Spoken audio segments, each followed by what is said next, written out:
පස්වෙනි පාඩම පොතේ ආරම්භයේ අධ්‍යයනයේ 6 වෙනි පාඩම කරා අපි යමු වෙනවා.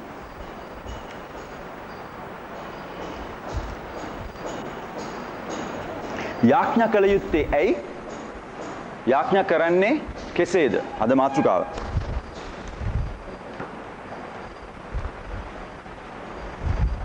යාඥා කරනකොට සමහර අය භාවිතා කරන ක්‍රම දෙකක් දකින්න පුළුවන් වෙනවා. සාමාන්‍යයෙන් යාඥා කරන මිනිස්සු ජෙනරල් සාමාන්‍යයෙන් යාඥා කරන තවත් වෙලාවකදී අර්බුදකාරී වෙලාවට යාඥා කරනවා. ඒ කියන්නේ ප්‍රශ්නයක් කරදරයක් වුණාම ක්‍රයිසිස් ප්‍රේයර් මොන හරි අමාරුවක් වෙච්ච වෙලාවට යාඥා කරනවා. ඉතින් මොනවා කළත් සමහර යාඥාවල් මේ දෙවර්ගයේ ඇතුළට දාන්න පුළුවන්. මොකක්ද යාඥාව කියන්නේ? සම්බන්ධතාවය දෙවියන් වහන්සේත් එක්ක පවත්වන ප්‍රධානතම විශේෂතම මාධ්‍යයක් තමයි යාඥාව කියන්නේ. කිතුණු ජීවිත රටාවේ වැදගත්ම සිද්ධියක්, වැදගත්ම ක්‍රියාවක්, කිතුණුවේ කරන වැදගත්ම දෙයක් තමයි යාඥා කිරීම. මේ වචනේ පොඩි වෙනසක් තියෙනවා. මේ වචනේ හැබැයි අපේ එදිනදා ජීවිතයේ කරන ක්‍රියාවක් හා සමාන්තරව ඒ වගේම දෙයක් යාඥාව කියන්නේ හැබැයි. නමුත් මේ වචනේ වෙනස් ක්‍රියාවක් හඳුනනවා. යාඥා කරනවා කියලා කිව්වම වෙනස් අద్భుත අමුතු තේරුමක් ඒකට ලබා දෙනවා. හැබැයි යාඥා කරනවා කියලා කියන්නේ සරලව සිම්පලි දෙවියන් වහන්සේට කතා කරනවා. අපේ එදිනෙදා ව්‍යවහාරයේ යාඥාව කියන වචනේ නැහැ. නමුත් කතා කරනවා කියන වචනේ තියෙනවා. කතා කරනවා කියන අංශ පැත්තෙන් බැලුවොත් එහෙම මේක තේරුම් ගන්න පුළුවන් වෙනවා. මොකද ඇත්තට මේක ස්වාමීන් වහන්සේ සමග කතා කිරීම නිසා. ඒ වුණාට ඒකට වෙනම තේරුමක්, වෙනම වචනයක්, වෙනම විදියකට ඒක හඳුන්වන ආමන්ත්‍රණය කරන නිසා දෝ කොහෙද ඒක වෙනස් විදියකට, අමුතු විදියකට බලනවා. හැබැයි විශේෂත්වයක් තියෙනවා යාඥාවේ. මම යාඥා කරන්නේ නැහැ නේ මේ වෙන කෙනෙක්ට. හැබැයි මම කෙනෙක් කතා කරනවා, මිනිහෙක් එක්ක මම කතා කරනවා. ඒ හා සමානයි දෙවියන් වහන්සේට ආමන්ත්‍රණය කරන මේ විශේෂ ඇමතීමත්. ඒ තරම්ම අපි එක්කෙනෙක් එක්ක කතා කරනවා වගේම සරලම දෙයක්. අපි ඒක තේරුම් ගන්න ඕනේ. කිතුණුවන් දෙවියන් වහන්සේගේ දරුවන් පියාණන් සමග කතා කිරීම ඒ තරම් සරල දෙයක් බව තේරුම් ගන්න ඕන. සිරිතක් නෙවෙයි සම්බන්ධයක්. ගඟක් වගේ ගලන ලස්සන වචන තියෙන්න ඕනේ නැහැ. සමහර අයට පුළුවන් ලස්සනට වචන හසුරවන්න පුළුවන්. සමහර අය දෙවි පියාණෙනි හරි මොන හරි කියලා පටන් ගත්තට පස්සේ ආමෙන් දක්වා යනකම් ලස්සන වචන මාලාවක් ගොතනවා. හොඳයි. අහන් ඉන්න ප්‍රියමනාප වචන ඒක හොඳයි. හැබැයි කෙනෙක්ට ඒ වගේ ලස්සන වචන ගලාගෙන එන්නේ නැති නිසා ප්‍රසිද්ධ තැනකදී ආඥා කරන්න කියලා කිව්වහම බොහෝ වෙලාවට පැකිලෙනවා. මටත් තියෙන ඒ වගේ අත්දැකීම්. අපි හැමෝම ප්‍රසිද්ධිය ආඥා කරන්න සමහරලාවට ලැජ්ජා වෙනවා. ලස්සනට වචන ගලප ගන්න බැරි වෙන නිසා. හොඳ වචන කියන්න බැරි නිසා. නමුත් වැදගත් දේ වෙන්නේ ඊට වැඩිය වැදගත් දේ වෙන්නේ හදවත මේ වචන වලට මුසු කරලා තියෙන එකයි වැදගත් වෙන්නේ. මතෙව් 6 වෙනි පරිච්ඡේදයේ 7 වෙනි පදයේ යේසුස් වහන්සේ කිව්වා අන්‍ය ජාතීන් වගේ නිර්ර්ථක වචන කියාගෙන යන්න එපා කියලා. ඒකට අන්‍ය ජාතීනුත් යාඥා කරන බවක් තේරෙනවා. අපි කතා කරන්නේ ක්‍රිස්තියානි යාඥාව. දෙවියන් වහන්සේට මෞම්කාර දෙවියන් වහන්සේට ආමන්ත්‍රණය කරලා කරන යාඥාව ගැන තමයි අපි කතා කරන්නේ. වෙන නොයෙකුත් යාඥාවල් තියෙනවා. වෙන දෙවිවරුන්ටත් ඒ ඇදහිලි ක්‍රම ඇතුලේ යාඥා කියන නම භාවිතා කරනවා. දෙවියන්ට කතා කරනවා. දෙවියන්ට එක එක දේවල් ශ්ලෝක කියනකොට, කවි ගායනා කරනකොට යාඥා කරනවා වගේ ජල බර ගාලා එක එක දේවල් කියන ඒ වගේ ස්වරූපයල් තියෙනවා. නිර්ර්ථක තේරුමක් නැති, හදවත යොමු කරලා නැති, හදවතේ තියෙන බර දාලා නැති වචන මගේ ඉදිරියේ කිව්වට වැඩක් නැහැ කියන අදහස දේව වචනයෙන් අපිට දකින්න පුළුවන්කම තියෙනවා. දෙවියන් වහන්සේ ඒ වගේ උගන්වනවා. යාඥාව ඉහළට යොමු වෙන දෙයක්. හරහට යොමු වෙන එකක් නෙවෙයි. අපි එක එක්කෙනාට ආමන්ත්‍රණය කරන දෙයක් නෙවෙයි. මේ විශේෂ වචනයෙන් සඳහන් කරන්නේ ඉහළට, ස්වර්ගයට, දෙවියන් වහන්සේට යොමු වෙන දෙයක්. එක පුංචි ළමෙක් දවසක් යාඥා කරනවලු. දෙවියන් වහන්සේ මගේ උපන්දිනේට මට චොක්ලට් පෙට්ටියක් ඕනේ. අනේ මට චොක්ලට් පෙට්ටියක් ගෙනල්ලා දෙන්න. අම්මා කිව්වලු පුතේ දෙවියන් වහන්සේ බීරි නෑ කෑ ගහන්න එපා. හිමින් යාඥා කරනවා. ඔව් අම්මේ දෙවියන් වහන්සේ බීරි නැති වුණාට සීයා ඉන්නේ එහා කාමරේ. එයා බීරි.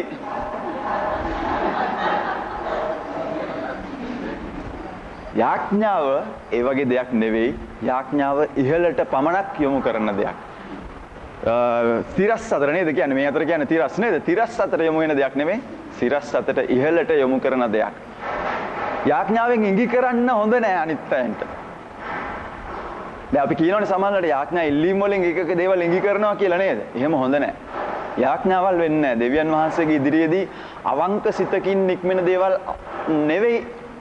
එහෙම වුණොත් එහෙම. මොකද අයුතු අභිප්‍රායත් ස්වාමීන් වහන්සේ අහන්නේ නැලු. ඉතින් එහෙම හැමදාම අනුන්ටම කී ඉන්න වේවි. එහෙම වුණොත් තිරස්ව යාඥා කරන්න පටන් ගත්තොත් හැමදාම තිරස්වම කී ඉන්න වේවි.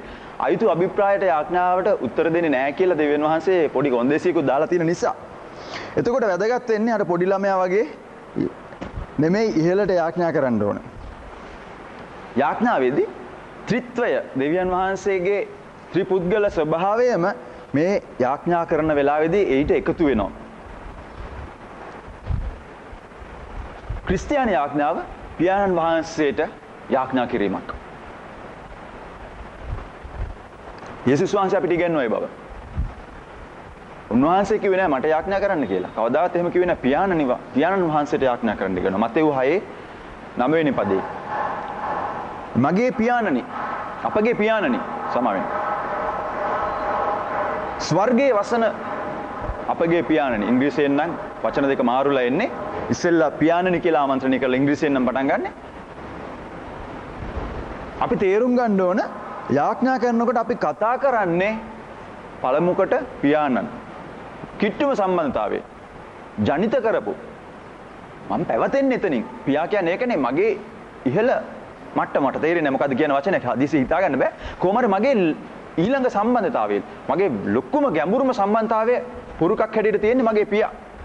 එතකොට අපි කතා කරනකොට පියාණනි කියලා මේ කිට්ටුම සම්බන්ධතාවයට මම කතා කරන්නේ. බාප්පේ නෙමෙයි, මාමේ නෙවෙයි, සීයේ නෙවෙයි, පියාණනි. මම පැවතෙන්නේ පියාගෙන්. එතකොට මගේ ඉමීඩියට් මගේ ළඟම තියෙන සමීපතම සම්බන්ධතාවයට. ඔය තේරෙන්නේ නැදිනේ. මගේ කොටසක් වෙනවා මගේ දරුවා. එතකොට මම මේ පියාණන්ගේ කොටසක් හැටියට ඉන්නේ. ඊටාම කිට්ටුම නැවුම්ම සම්බන්ධතාවය. අපි ආමන්ත්‍රණය කරන්නේ මෙන්න මේ පියාණන් වහන්සේට පියාණන් කියලා. ඊළඟට ස්වර්ගයේ වසන කියනකොට අපි තේරුම් ගන්න ඕනේ එසේ මෙසේ නෙවෙයි මුළු විශ්වයේ මෙවුම්කාර තනන් වහන්සේට. නිකන් මේ පුංචි කෙනෙකුට නෙවෙයි සීමා සහිත කෙනෙකුට නෙවෙයි. අපරාධ මිනිස්සු ගිහිල්ලා නොයේක් පිළිම වලට කන්නලව් කරන්නේ. අපරාධ මිනිස්සු ගිහිල්ලා නොයේක් බලවේග වලට කන්නලව් කරන්නේ. සීමා සහිත දේවල් කරේ යැපෙන්නේ අපරාධේ. මෙවුම්කාර දෙවියන් වහන්සේ මනුෂ්‍යයාගේ පක්ෂයේ ඉඳද්දී බොහෝ විට කිතුණුවගේ පක්ෂේ. නමුත් ඇත්තටම බැලුවොත් මේ මනුෂ්‍ය සංහත වෙන්නේ නැහැ. යේසුස් වහන්සේ මලේ කවුද? ඇයි උන්වහන්සේ මලේ? අපි ඔක්කොම දේවල් බලාගෙනකොට දෙවියන් වහන්සේගේ මේ ගනුදෙනුව තියෙන්නේ මනුෂ්‍යයයි උන්වහන්සේ අතරයි බව පැහැදිලිවම තේරෙනවා. වටපිට බැලුවාම විශ්වයේ අපිට ඇහැට පේන දේවල් හරිම පුදුමයි. අපිට ඇහැට නොපෙනෙන දේවල් තියෙනවා. අභ්‍යවකාශයට යනකොට, මූදේ ගැඹුරට යනකොට, පොළවේ ගැඹුරට යනකොට අපි ඇස් වලට පේන්නේ අපි සමහර දේවල් හිතන්නේ නැතුව පොළොව පාගන් යනවා. යට මොනවද තියෙනවද කියලා අපි දන්නේ නැතුව හිතන්නේ අපි ඉහළ අහසට යටින් යනවා. අපිට ඉහළින් තියෙන්නේ මොනවද කියලා අපි හිතන්නේ මොකද අපිට ඒවා තේරුම් ගන්න බෑ සමහර දේවල්. ඒ තරම් පුදුම ප්‍රඥාවක් පුදුම විස්මිත දෙයක් නිර්මාණය කරපු නිර්මාණකරු ඒවා අයිතිකරුටයි අපි මේ කතා කරන්නේ. තේරුම් ගන්න. උදාහරණයක් ඇරෙද්දී මම කියන්න අපි යම්කිසි දෙයක් ණයක් ගන්න කියලා හිතන්නකෝ බලන්න. ණය ගැනීම හොඳද නැද්ද කියන එක නෙවෙයි මම කියන්නේ. ණයක් ගන්න යනවා නම් බැංකුවකට සල්ලි නැති කෙනෙක් නෙවෙයි බැංකුව කියන්නේ. ලොකු ධන සම්භාරයක් තියෙන තැනකට ගිහිල්ලා අපි යැපෙන්නේ එතනින්. මට ණයක් දෙන්න පුළුවන්ද? ඒ වගේ තමයි වෙන ඕනම දෙයක්. අපි ගන්න යනකොට ඒ දේ බහුල ලෙස තියෙන කෙනෙක් ගාවට තමයි ගිහිල්ලා අපි ඉල්ලන්නේ ඒ දේ. වෙන ඕනම දෙයක් ඒ වගේ. යාඥා කරනකොට මම පියාණෙනි කියනකොට මෙන්න මේ අදහස ඔබගේ මනසේ තියෙනවද? ඔබගේ ජීවිතේ තියෙනවද මේ හැඟීම? මම කතා කරන්නේ මේ මුළු බලයෙන් පිරුණු ධන සම්භාරයකින් පිරි මේ තරම් විස්කම් දෑතක් තියෙන මේ තරම් විස්කම් දේවල් කරපු මේ කියලා නිම කරන්න බැරි තරම් වර්ණනා කරලා ඉවර කරන්න බැරි තරම් බලගතු ලස්සන කියලා ඉවර කරන්න බැරි ප්‍රඥාව කියලා ඉවර කරන්න බැරි තේරුම් අරගෙන ඉවර කරන්න බැරි, තෝරලා දීලා ඉවර කරන්න බැරි දෙවියන් වහන්සේටයි මේ කතා කරන්නේ. වාගේ මේ පුංචි ප්‍රශ්නේ පාන් කෑල්ලක් නැත්තේ, ඇඳුමක් නැත්තේ, නැත්තම් වෙන මොනවා හරි ප්‍රශ්නයක්, හිසට වහලක් නැත්තේ, වතුර දාන එක වෙන්නේ නැති සාමාන්‍ය දේවල්, පුංචි දේවල් වලට පවා යාඥා කරන්න පුළුවන්. මේ පොඩි දෙයක් වෙන්නේ නැති කියන්නේ. හැබැයි ඔබ ගිහලා කතා කරන්නේ මේ තරම් බලගතු දෙවියන් වහන්සේටයි. ත්‍රිත්වයේ පියාණන් ඒ විදිහට අපිත් එක්ක එකතු වෙනවා යාඥාවට. අපේ යාඥාවට උන්වහන්සේ මැදිහත් වෙනවා, එකතු වෙනවා. ඊළඟට ක්‍රිස්තියානි යාඥාව පුත්‍රයන්න් තුලින්. පියාණන්ට යාඥා කරන්නේ පුත්‍රයන්න් වහන්සේ තුලින්. එපිස දෙවෙනි පරිච්ඡේදයේ 18 වෙනි පදයේ කියනවා පුත්‍රයන්න් තුලින් බව. යොහාන් 15 16 වෙනි පදයේ කියනවා මගේ නාමයෙන් මොන යම් දෙයක් ඉල්ලුවද?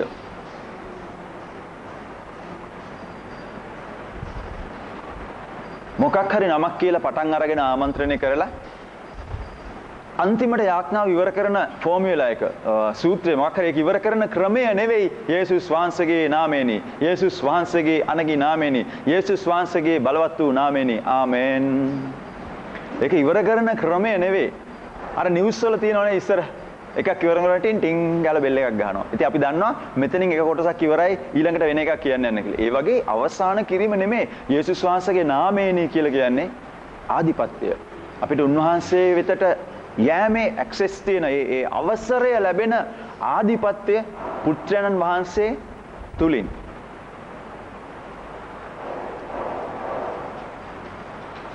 එතකොට අපි යාඥාවේදී යාඥාව අවසන් කරන්න හරි යාඥා කරන අතරතුරදී හරි මේව කරන්නේ යේසුස් වහන්සේගේ නාමයෙන්යි කියලා කියන්නේ මට ඒ තියෙන ඇක්සස්, මට තියෙන අවසරය, ඇතුල් වීමට තියෙන ප්‍රවේශ වෙන්න තියෙන අවසරය මම හඳුනා ගැනීම. මම ඒක මගේ ජීවිතේ තියෙනවා කියලා මම දන්නවා, දැනගෙන මම ඒක හඳුනා ගැනීම. යේසුස් වහන්සේ කුරුසේදී අපි පෞගේ පාඩමේදී දැක්කා වගේ කුරුසේදී මරණයට පත්වීමෙන් දෙවියන් වහන්සේ සහ අපි අතර තිබෙන බාධකය බිඳ දැම්මා. දැන් අපි යම්කිසි වැටකඩලු දාලා තියෙන තැනකට ඇතුල් වෙනවා නම් යම් මිලයක් ගෙවලා ටිකට් එකක් ගන්න ඕන. ඒතකොට මේ ටිකට් එක අපේ අවසර පත්‍රය වෙනවා. ඒ බාධකය බිඳගෙන යන්න. බිත්ති කඩාගෙන නෙවෙයි යන්නේ. ෂෝ එකක් බලන්න යනකොට මොකක් හරි මේ වහලා තියෙන තැනකට ඇතුල් වෙනකොට. හැබැයි ඒක තියෙන වැටකඩලු මොකක් හරි තියෙන අපේ අතර තියෙන බාධකේ ඉවත් කරලා මේ මැදින් ඒක විනිවිද යෑමේ අවසරය ටිකට් පතට තියෙනවා. මෙන්න මේ වගේ මේ බාධකය පියාණන් සහ දෙවියන් වහන්සේ සහ මනුෂ්‍ය සංඝය අතර තියෙන බාධකය යේසුස් වහන්සේ බිඳලා දාලා උන්වහන්සේ නිකන් ටිකට් පතක් වුණා කියලා කිව්වොත් හොඳ නෑ. උන්වහන්සේ අපේ අවසරය බවට පත් වුණා. උන්වහන්සේ අපේ ආධිපත්‍යය බවට පත් වුණා. ගෙවන්න තියෙන විශාල මිලය ගෙවලා නොමිලේ එන්න. ඔයගොල්ලන් කී දෙනෙකුට යම් කිසි දේවල් වලට පාස් හම්බෙලා තියෙනවද? මොන හරි දෙයකට පාස් හම්බෙලා තියෙන්නේ. කවුරුත් ගෙනත් දෙනවා පාස් එකක් එන්න. කිසිම මිලයක් නැහැ. හොඳට ඇඳ පැළඳගෙන ගිහිල්ලා මොකක් හරි ඒක බලන්න තියෙන දේ බලන්න හරි මොකක් හරි තියෙන කටයුතුට සම්බන්ධ වෙලා ඇවිල්ලා ඇති ඔයගොල්ලෝ. මෙන්න මේ වගේ දෙයක්. අවසරය යේසුස් වහන්සේගේ නාමයෙනි.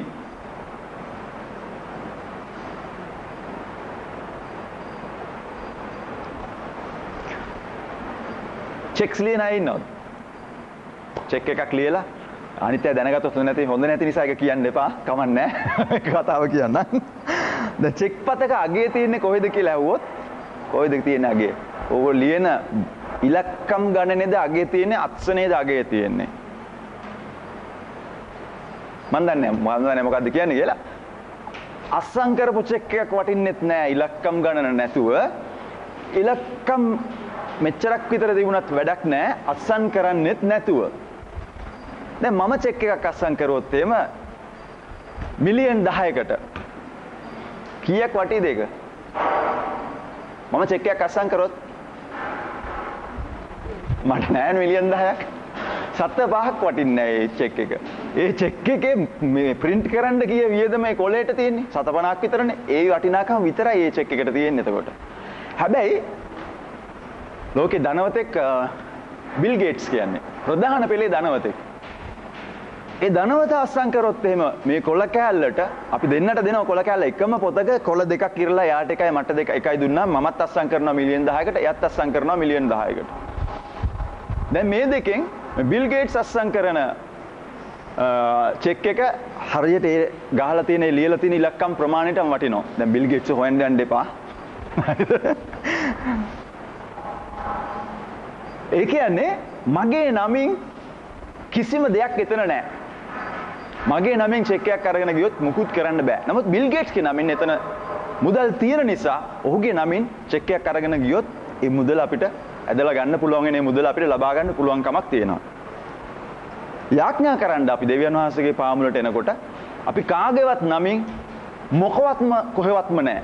නමුත් යේසුස් වහන්සේගේ නමින් සියල්ල තියෙනවා එහා පැත්තේ. මගේ අස්සනෙන් සල්ලි නැහැ බැංකුවක කොහෙවත්ම. නමුත් යේසුස් වහන්සේගේ නාමයෙන් වා ඉල්ලන ප්‍රශ්නෙට පිළිතුර එහා පැත්තේ තියෙනවා. යේසුස් වහන්සේගේ නාමයෙන් වාගේ ප්‍රශ්නෙට රෝගයට සුවය එහා පැත්තේ තියෙනවා. යේසුස් වහන්සේගේ නාමයෙන් වා ඉල්ලන මනුෂ්‍යගේ ආත්මය දෙන්න ඒකේ හැකියාව එහා පැත්තේ තියෙනවා. යේසුස් වහන්සේගේ නාමයෙන් වාගේ කම්කටොළු ප්‍රශ්න කරදර බිඳහෙලන ඒවා ඉවත් කරන බලය එහා පැත්තෙන් නිදහස් කරන්න පුළුවන්කම තියෙනවා. මොකද මේ නාමයේ තුල ඒ දේ ඇතුළත්ව තියෙන නිසා. දැන් ඔයගොල්ලන්ට තේරෙනවද මගේ අත්සනේ සල්ලි නැති නිසා වැඩක් නැහැ. නමුත් යේසුස් වහන්සේගේ නාමයේ දේවල් තියෙන නිසා උන්වහන්සේගේ නාමයෙන් උන්වහන්සේ තුලින් පුත්‍රයන්න් තුලින් ගමන් කිරීමේදී ඒ සියල්ල ලැබෙනවා. මොකද පුත්‍රයාට සියල්ල දීලා තියෙනවා කියලා තියෙනවා. ලෝකේ අන් සියලු නම් වලට වැඩිය උන්වහන්සේව උසස් කරා පහත් වුණු පහත් විල්ලේ ප්‍රමාණය ඒ තරම් බලවත් නිසා. කුරුසයේ දක්වා කුරුසයේ මරණය දක්වා පහත් වුණුසේක. ඒ නිසා උන්වහන්සේව පියන් වහන්සේ අන් හැම නමකටම වැඩිය උස්සු නමකට උසස් කළා. එතකොට මේ නාමයෙන් අපි යන වෙලාවේදී දැන් ඔයගොල්ලන්ට තේරෙන්නේ නැති. මේ නාමයෙන් අපි යන වෙලාවේදී පියාණනි මේසේ ඉල්ලන්නේ යේසුස් වහන්සේගේ නාමයෙනි. ඔයගොල්ලන්ට තේරෙනවද? ඒ නාමයෙන් වා ඉල්ලන දේ එහා පැත්තෙන් නිදහස් කරන්න තියෙන හැකියාව. මුළු ගබඩාවම තියෙනවා. ඔයාට හිතා ගන්න පුළුවන් මොනවාද? අවශ්‍යතාවය කොච්චරද? ඒ අවශ්‍යතාවය ගැන හිතා ගන්න බැරි තරම් දේවල් තියෙනවා. ඔයා හිතන්නේ සුවයද? ඔයා හිතන්නත් බැරි තරම් නිරෝගීතාවය තියෙනවා. ඔයාට ඕනේ සල්ලිද? ප්‍රශ්නේ සල්ලිද? හිතන්නත් බැරි තරම් වස්තුවේ පැත්ත තියෙනවා. සමාදානයේද හොයන්නේ? වෙන මොනවද හොයන්නේ? ඒ දේ ඔයා හිතනවට වැඩිය අධික ප්‍රමාණයක් උන්වහන්සේ තුල තියෙනවා. ඉතින් ඒක නිදහස් කරන්න අපිට යේසුස් වහන්සේගේ නම භාවිතා කරන්න අවසරය පුංචි අපිට දීලා තියෙනවා. ඒක තමයි ලස්සනම වැදගත්ම දේ. මේ මහා සම්පත් කියලා මම අදහස් කරන්නේ සල්ලි ගැන නෙවෙයි. අපිට අවශ්‍ය කරන දේ ආශිර්වාදය. අපිට ඕන කරන හැම දෙයක්ම තියෙනවා. ඒ දේවල් පාවිච්චි කරන පිණිස යේසුස් නම පාවිච්චි කරන්න අවසරය ඔබට දීලා තියෙනවා.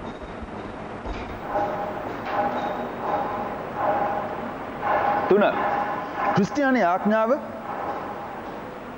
ආත්මයන් වහන්සේ මගින් කරන්නකි. ආත්මයන් වහන්සේ මගින් පියාණන් වහන්සේට පුත්‍රයන්න් තුලින් ආත්මයන් වහන්සේ මගින්. එතකොට ත්‍රිත්වයේ ත්‍රිපුද්ගලය සමාන. ඒ පුද්ගලිකත්වයන් තුනම ඔයා ගිහිල්ලා කරන ඉල්ලීමට ප්‍රතිචාර දක්වනවා. ඔයා ගිහිල්ලා දන ගහන වෙලාවේදී ඒ අනුව මේ දෙවියන් වහන්සේ මේ තුන් ආකාරයෙන්ම ප්‍රතිචාරය දක්වනවා. ඇයි සමහර වෙලාවලට යාඥා කරන්න අමාරුයි. ඒ අමාරු වෙලාවලට යාඥා කරන්න සුද්ධාත්මයන් වහන්සේ අපිට පහසු කරනවා. සුද්ධාත්මයන් වහන්සේ මගින් උන්වහන්සේගෙන් යාඥා කරන වෙලාවේදී ආත්මයන් වහන්සේ තුලින් යාඥා කරන්න කියලා කියනවා. එහෙම යාඥා කරන වෙලාවේදී රෝම 8 වෙනි පරිච්ඡේදයේ මම හිතන්නේ මේ සමහර පද ලියන්න වෙයි මේවා පොතේ නැතුව ඇති. රෝම 8 26 27 කවුරුහරි පොඩ්ඩක් කියවන්න.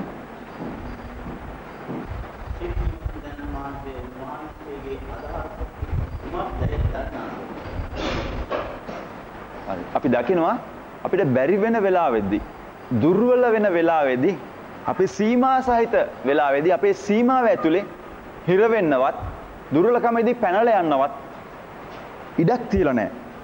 ධෛර්යමත්ව ඒම දේම කරන්න, අපිව සීමා කරන දේම කරන්න, අපිව අධෛර්යමත් බවට පත් කරන දේම කරන්න සුද්ධාත්මයන් වහන්සේ උපකාර කරනවා. යුතු ලෙස කරන්න බැරි වෙලාවෙදී කියලා කියන්නේ අපිට අපේ හැකියාව ඉවර වෙන වෙලාවෙදී. අපේ සීමාව ඇතුළේදී. සීමාව ඇතුළට ආවට පස්සේ මම හිර වෙනවා. දැන් මෙතනින් එළියට යන්න බෑ, මට වැටක් දාලා තියෙනවා. මම ඒ ඇතුළේදී හිර වෙනවා. නමුත් ජීවිත ප්‍රශ්නවලදී ඒ වගේ අවස්ථාවලදී උපකාර කරන්න සුද්ධාත්මයන් වහන්සේ නේ. ඒ කියන්නේ අපි එතනින් එහාට එකෙන් පැනලා යන්න ඕනේ නැහැ, එකෙන් සීමා වෙන්න ඕනේ නැහැ. සුද්ධාත්මයන් වහන්සේ ඒ තුලින් අපිට යන්න උන්වහන්සේගේ බලය තුලින් අපිට උපකාර කරනවා. ඊළඟට අපි යොමු වෙමු දෙවෙනි කරුණ. යාඥා කළ යුත්තේ ඇයි? යාඥා කළ යුත්තේ කුමක් නිසාද? දෙවියන් වහන්සේ සමග සහභාගීත්වයක් තියෙනවා. ඒ සහභාගීත්වයේ සම්බන්ධතාවය නඩත්තු කරන්න ඕනේ. දිගටම පවත්වාගෙන යන්න ඕනේ.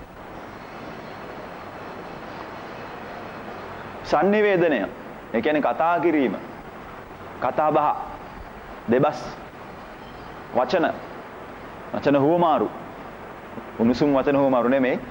කතා කරන්නේ නැතුව සම්බන්ධතාවල් පවත්වාගෙන යන්නේ කොහොමද? ගෙදරක ඉන්න අය කතා කරන්නේ නැත්තම් සම්බන්ධතාවයක් තියනවද? සම්බන්ධතාවය පවත්වා ගන්න පුළුවන්ද? බැහැ.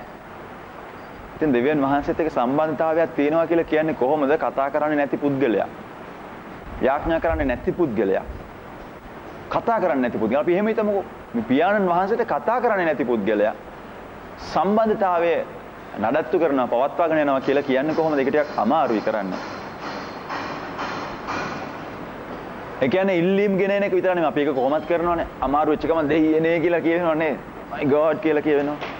අම්මේ ස්වාමිනේ කියලා කියවෙනවා. මොන හරි කොහොම හරි මතක් වෙනවනේ. ඉල්ලීමක් වෙනවනේ ඒක. ඉල්ලීම් විතරක් නෙවෙයි යාඥාව කියලා කියන්නේ. යාඥාව කියලා කියන්නේ මොනවායි කොටස් තියෙනවා? එක එක පැති තියෙනවා. සුති දීම, ප්‍රශංසා කිරීම, ආදරය ගැන කියන එක ගිහිල්ලා, වරද්ද පාපොච්චාරණය කරන එක ගිහිල්ලා, ඇහුම්කන් දෙන එක උන්වහන්සේගේ පාමුල ඉඳගෙන මේ හැම දෙයක් මේකට අයිති වෙනවා. යේසුස් වහන්සේ යාඥා කරලා අපිට යාඥා කරන හැටිත් ඉගැන්වුවා. දිගටම යේසුස් වහන්සේට සම්බන්ධය තිබුණා පියාණන් වහන්සේත් එක්ක. උන්වහන්සේ යාඥා කෙරුවා. මාර්ක් පළවෙනි පරිච්ඡේදයේ 35 වෙනි පදේ, ලූක් 6:12 වගේ තැන්වල දකින්න පුළුවන් යේසුස් වහන්සේ ගිහිල්ලා යාඥා කරපු හැටි.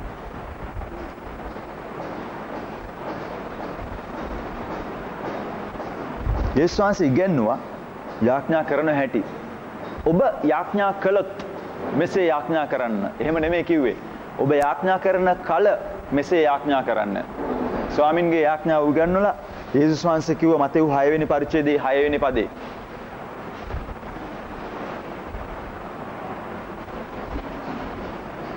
එමගින් අපිව වෙනස් කරනවා විතරක් නෙමෙයි අපි ජීවත් වෙන වටපිටාවත් වෙනස් කරනවා.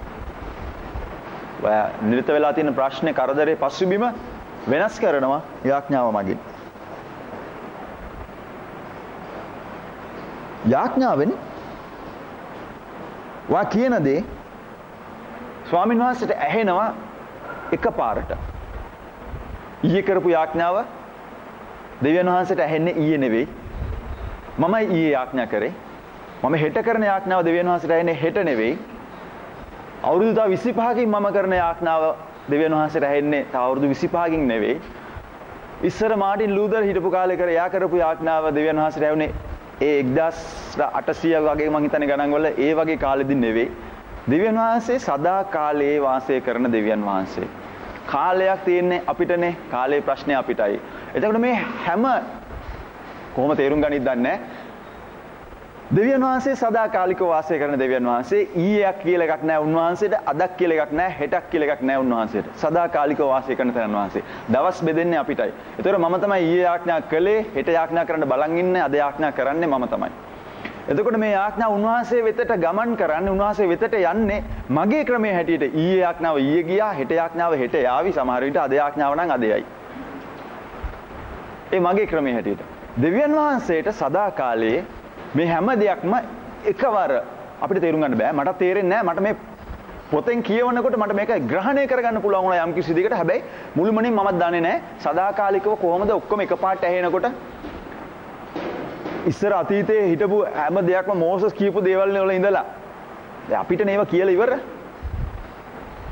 මෝසස්ගේ ආඥා කරපු දේවල්, අබ්‍රහම්ලා දෙවියන් වහන්සේට කතා කරපු දේවල් ඉවර වුණේ අපිටයි. ඉදිරියේදී කවුද එන්න ඉන්නේ කියලා අපි දන්නේ නැහැ. ඒ ඉන්න අය කරන යාඥාවල් අපිට අහන්න ලැබෙන්නේ නැත්තේ අපිටයි. සදාකාලේ ඉන්න දෙවියන් වහන්සේගේ ඉදිරියේ මේව හැමතිස්සෙම තියෙනවා. මොකද සදාකාලේ. පටලව ගත්තොත් ඔළුව පස්සේ කතා කරගන්න. හැබැයි දැනට අහගෙන ඉන්න. එතකොට මේ හැම දෙයක්ම එකවර ඇහෙන නිසා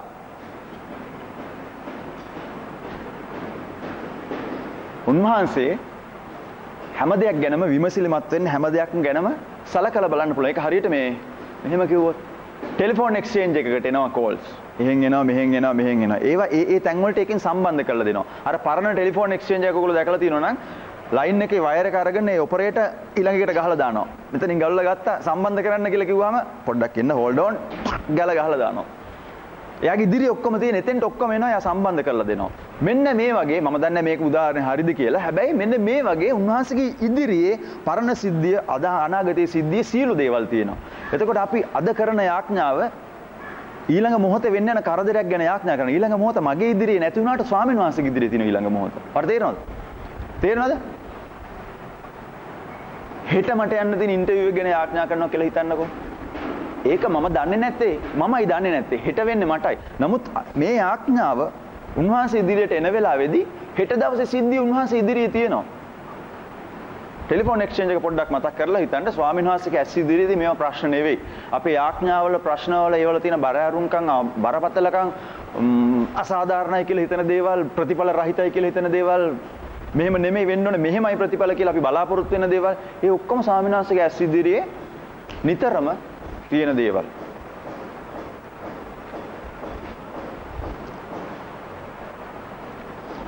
ඉතින් ඒ නිසා අර එක මොහොතක මිනිස්සෙක් කරන යාඥාව ටක් ගාලා පිළිතුරු දෙන්න උන්වහන්සේට පුළුවන්.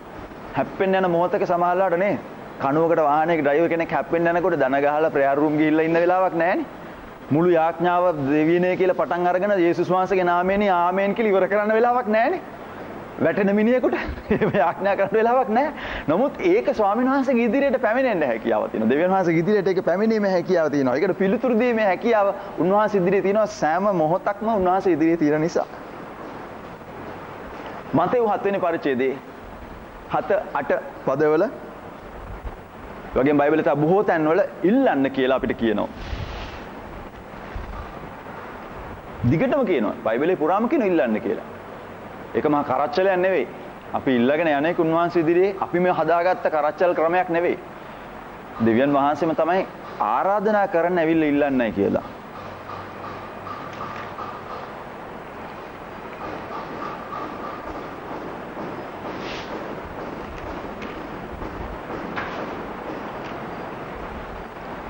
තුන්වෙනි කාරණාවට යමු. යාඥාවට හැම වෙලාවෙම පිළිතුරු ලැබෙනවාද?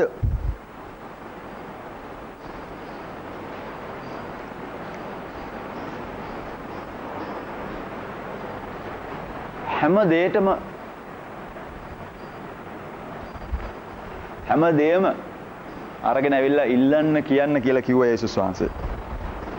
යෙසාය 59:1-2 බැලුවොත් තමුන් එක්ක සම්බන්ධතාවයක් නැතුව ජීවත් වෙන එක්කෙනාට පිළිතුරු දෙන්න ස්වාමීන් වහන්සේ බැඳිලා නැහැ. එහෙම පොරොන්දුවක් නැහැ. යාඥා කරන්න පිළිතුරු ලැබෙන්න නම් යාඥා කරන පුද්ගලයාගේ පිළිතුරු ලබා ගන්න නම් පාපේ බාධාව ඉවත් කරලා තියෙන්න ඕන. ඒ වුණත් අන්‍ය භක්තිකයෙක්ගේ වචන වලට පවා ස්වාමින් වහන්සේට සවන් දෙන්නේ නැහැ කියලා කියන්න බෑ. මොකද උන්වහන්සේ ඒ වගේ දෙයකටවත් සවන් දෙනවා. හැබැයි ඒකම බලාපොරොත්තු වෙන්න බෑ. අභක්තිකයෙක් හැටියට ජීවත් වෙමින් දෙවියන් වහන්සේ මගේ හඬ අසාවි කියන එක බලාපොරොත්තු වෙන්න බෑ. උන්වහන්සේගේ ਸਰව බලධාරීත්වය ඇතුලේ උන්වහන්සේට ඕනම දෙයකට උත්තර දෙන්න පුළුවන්.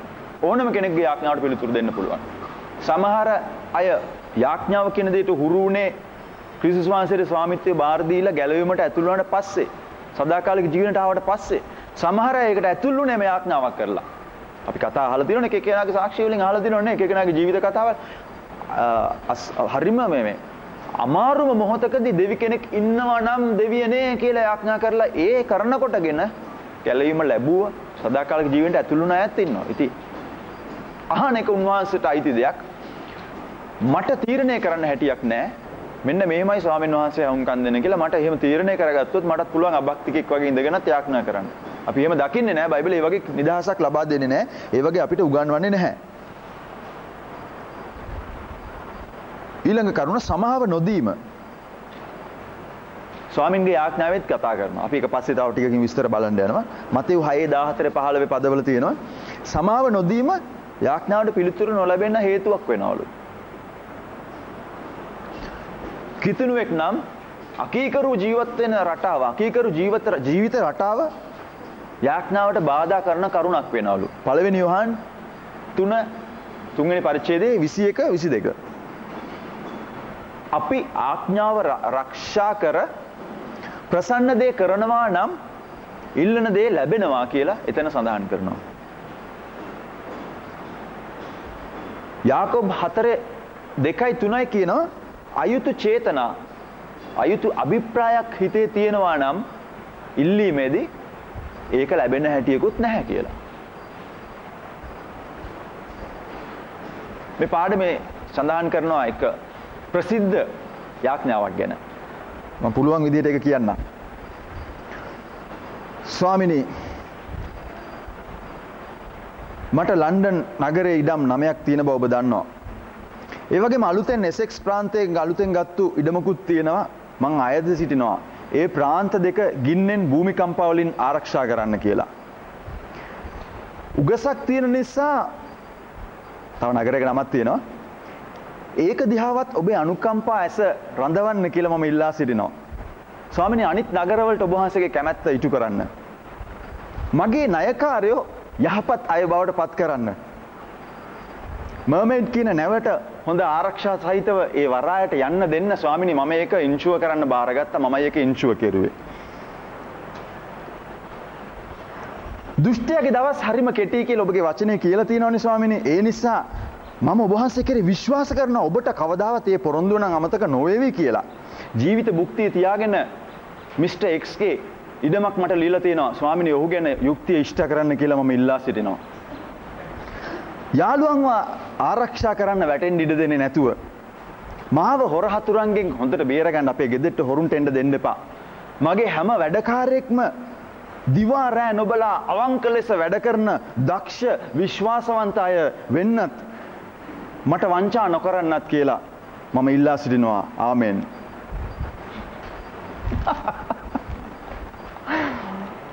හොඳ යාඥාවක්. මතෙව් 7 වෙනි පරිච්ඡේදයේ 11 වෙනි පදේ. දෙවියන් වහන්සේ පොරොන්දු වෙන්නේ සියලු යහපත් දේෙන් අපිට ආශිර්වාද කරන්න. යහපත් දේෙන්. සමහර ඉල්ලීම් ඒ ඉල්ලීමම හොඳ නැහැ. ඒ ඉල්ලනකොට ඉල්ලීම ඒකම හොඳ නැහැ. ඒ ප්‍රතිවිපාක නෙමෙයි, සමහරට ඉල්ලන දේම හොඳ නැහැ. ඉතින් ඒ නිසා ලැබෙන්න හැටියකුත් නැහැ. දෙමව්පිය දන්නවා දරුවෙකුට ඕන කරන දේ. ළමයි ආසයි සමහර දේවල් වලට. හැබැයි සමහර දේවල් ළමයින්ට හොඳ නැහැ. ඒක සාමාන්‍ය ස්වභාවික දෙමව්පියන් ඒක දන්නවනේ. දෙවියන් වහන්සේත් ඒ වගේ වැඩ කරાવી කියලා අපි හිතන්නේ නැහැ සමහර වෙලාවට. ඉතින් ඒ නිසා අපි සමහර දේවල් ඉල්ලනවා. පුංචි ළමයි අපෙන් සමහර දේවල් ඉල්ලනවා වගේම අපිත් ඉල්ලනවා. ඔයගොල්ලෝ ඉල්ලන්නේ නැද්ද? ඒ වගේ දේවල්. එහෙම ඉල්ලනවා සමහර වෙලාවල් වලට. ඒ දැන සමහර වෙලාවට නේද ඒක? අර ඊයේ කිව්වේ අම්මා කෙනෙකුට පිස්තෝලයක් කරගෙන කියලා ගැන කිව්වේ. ඔළුවට පිස්තෝලයක් තියන් තල්ලු කරගෙන ගියේ කරත්තේ. කොහෙන් හරි ඉල්ලලා හොයාගන්න ඇති නේ සමහර දේවල් අපි ඉල්ලනවානේ. ඇවිල්ලා අපිට හොඳ නැති දේවල්. අපිත් සමහර වෙලාවට දෙවියන් වහන්සේගෙන් ඉල්ලනවා සමහර දේවල් නොදන්නකම නිසා වෙන්නත් පුළුවන්. ඉතින් අපි නොදන්න ඉල්ලනකොට ස්වාමීන් වහන්සේ දන්න නිසාත් ඒ දේවල් අපිට දෙන්නේ නැහැ. හැබැයි ඒක නොලැබුණු නිසා අපි ලොකු ප්‍රශ්නයක් තුලින් යනවා සමහර ලාවට. සමහර දේවල් අඩුපාඩුකම් නිසා අපි සමහර අමාරුකම් තුලින් යනවා. හැබැයි ඒ වුණාට ඒ දේවල් හොඳ නැති වෙන්නත් පුළුවන් සමහර වෙලාවල් වලට. හොරබඩුවක් එහෙමනම් නිරාහාරව ඉඳලා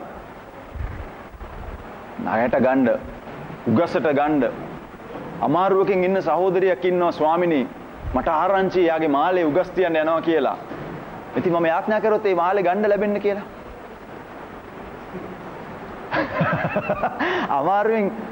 අමාරුවෙන් නොවටිනා ගානකට තමුන්ගේ ඉඩමක් ප්‍රශ්නේ අධිකම නිසා වාහනේ හරි මොකක් හරි අතේ තියෙන දෙයක් නොවටිනා ගානට කුණු කොල්ලෙට දෙන්න යාලා ඇස්විලා ඉන්නවා. ඒ තරම් අමාරු තත්ත්වයක ඉන්නවා කෙනෙක්.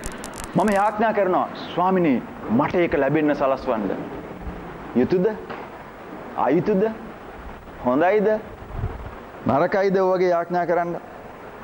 එහෙම නැත්නම් පන්නපු බඩු නම් සමහරවිට ඒ වගේවත් වෙනවනේ අපි අතරේ කැරකිලෙනවනේ හොරෙන් පන්නන බඩු. වරායින් පන්නන ඒවා කියයි. එහෙම නැත්නම් අනුන්ගෙන් හොරගම් කරපු බඩු. නේ?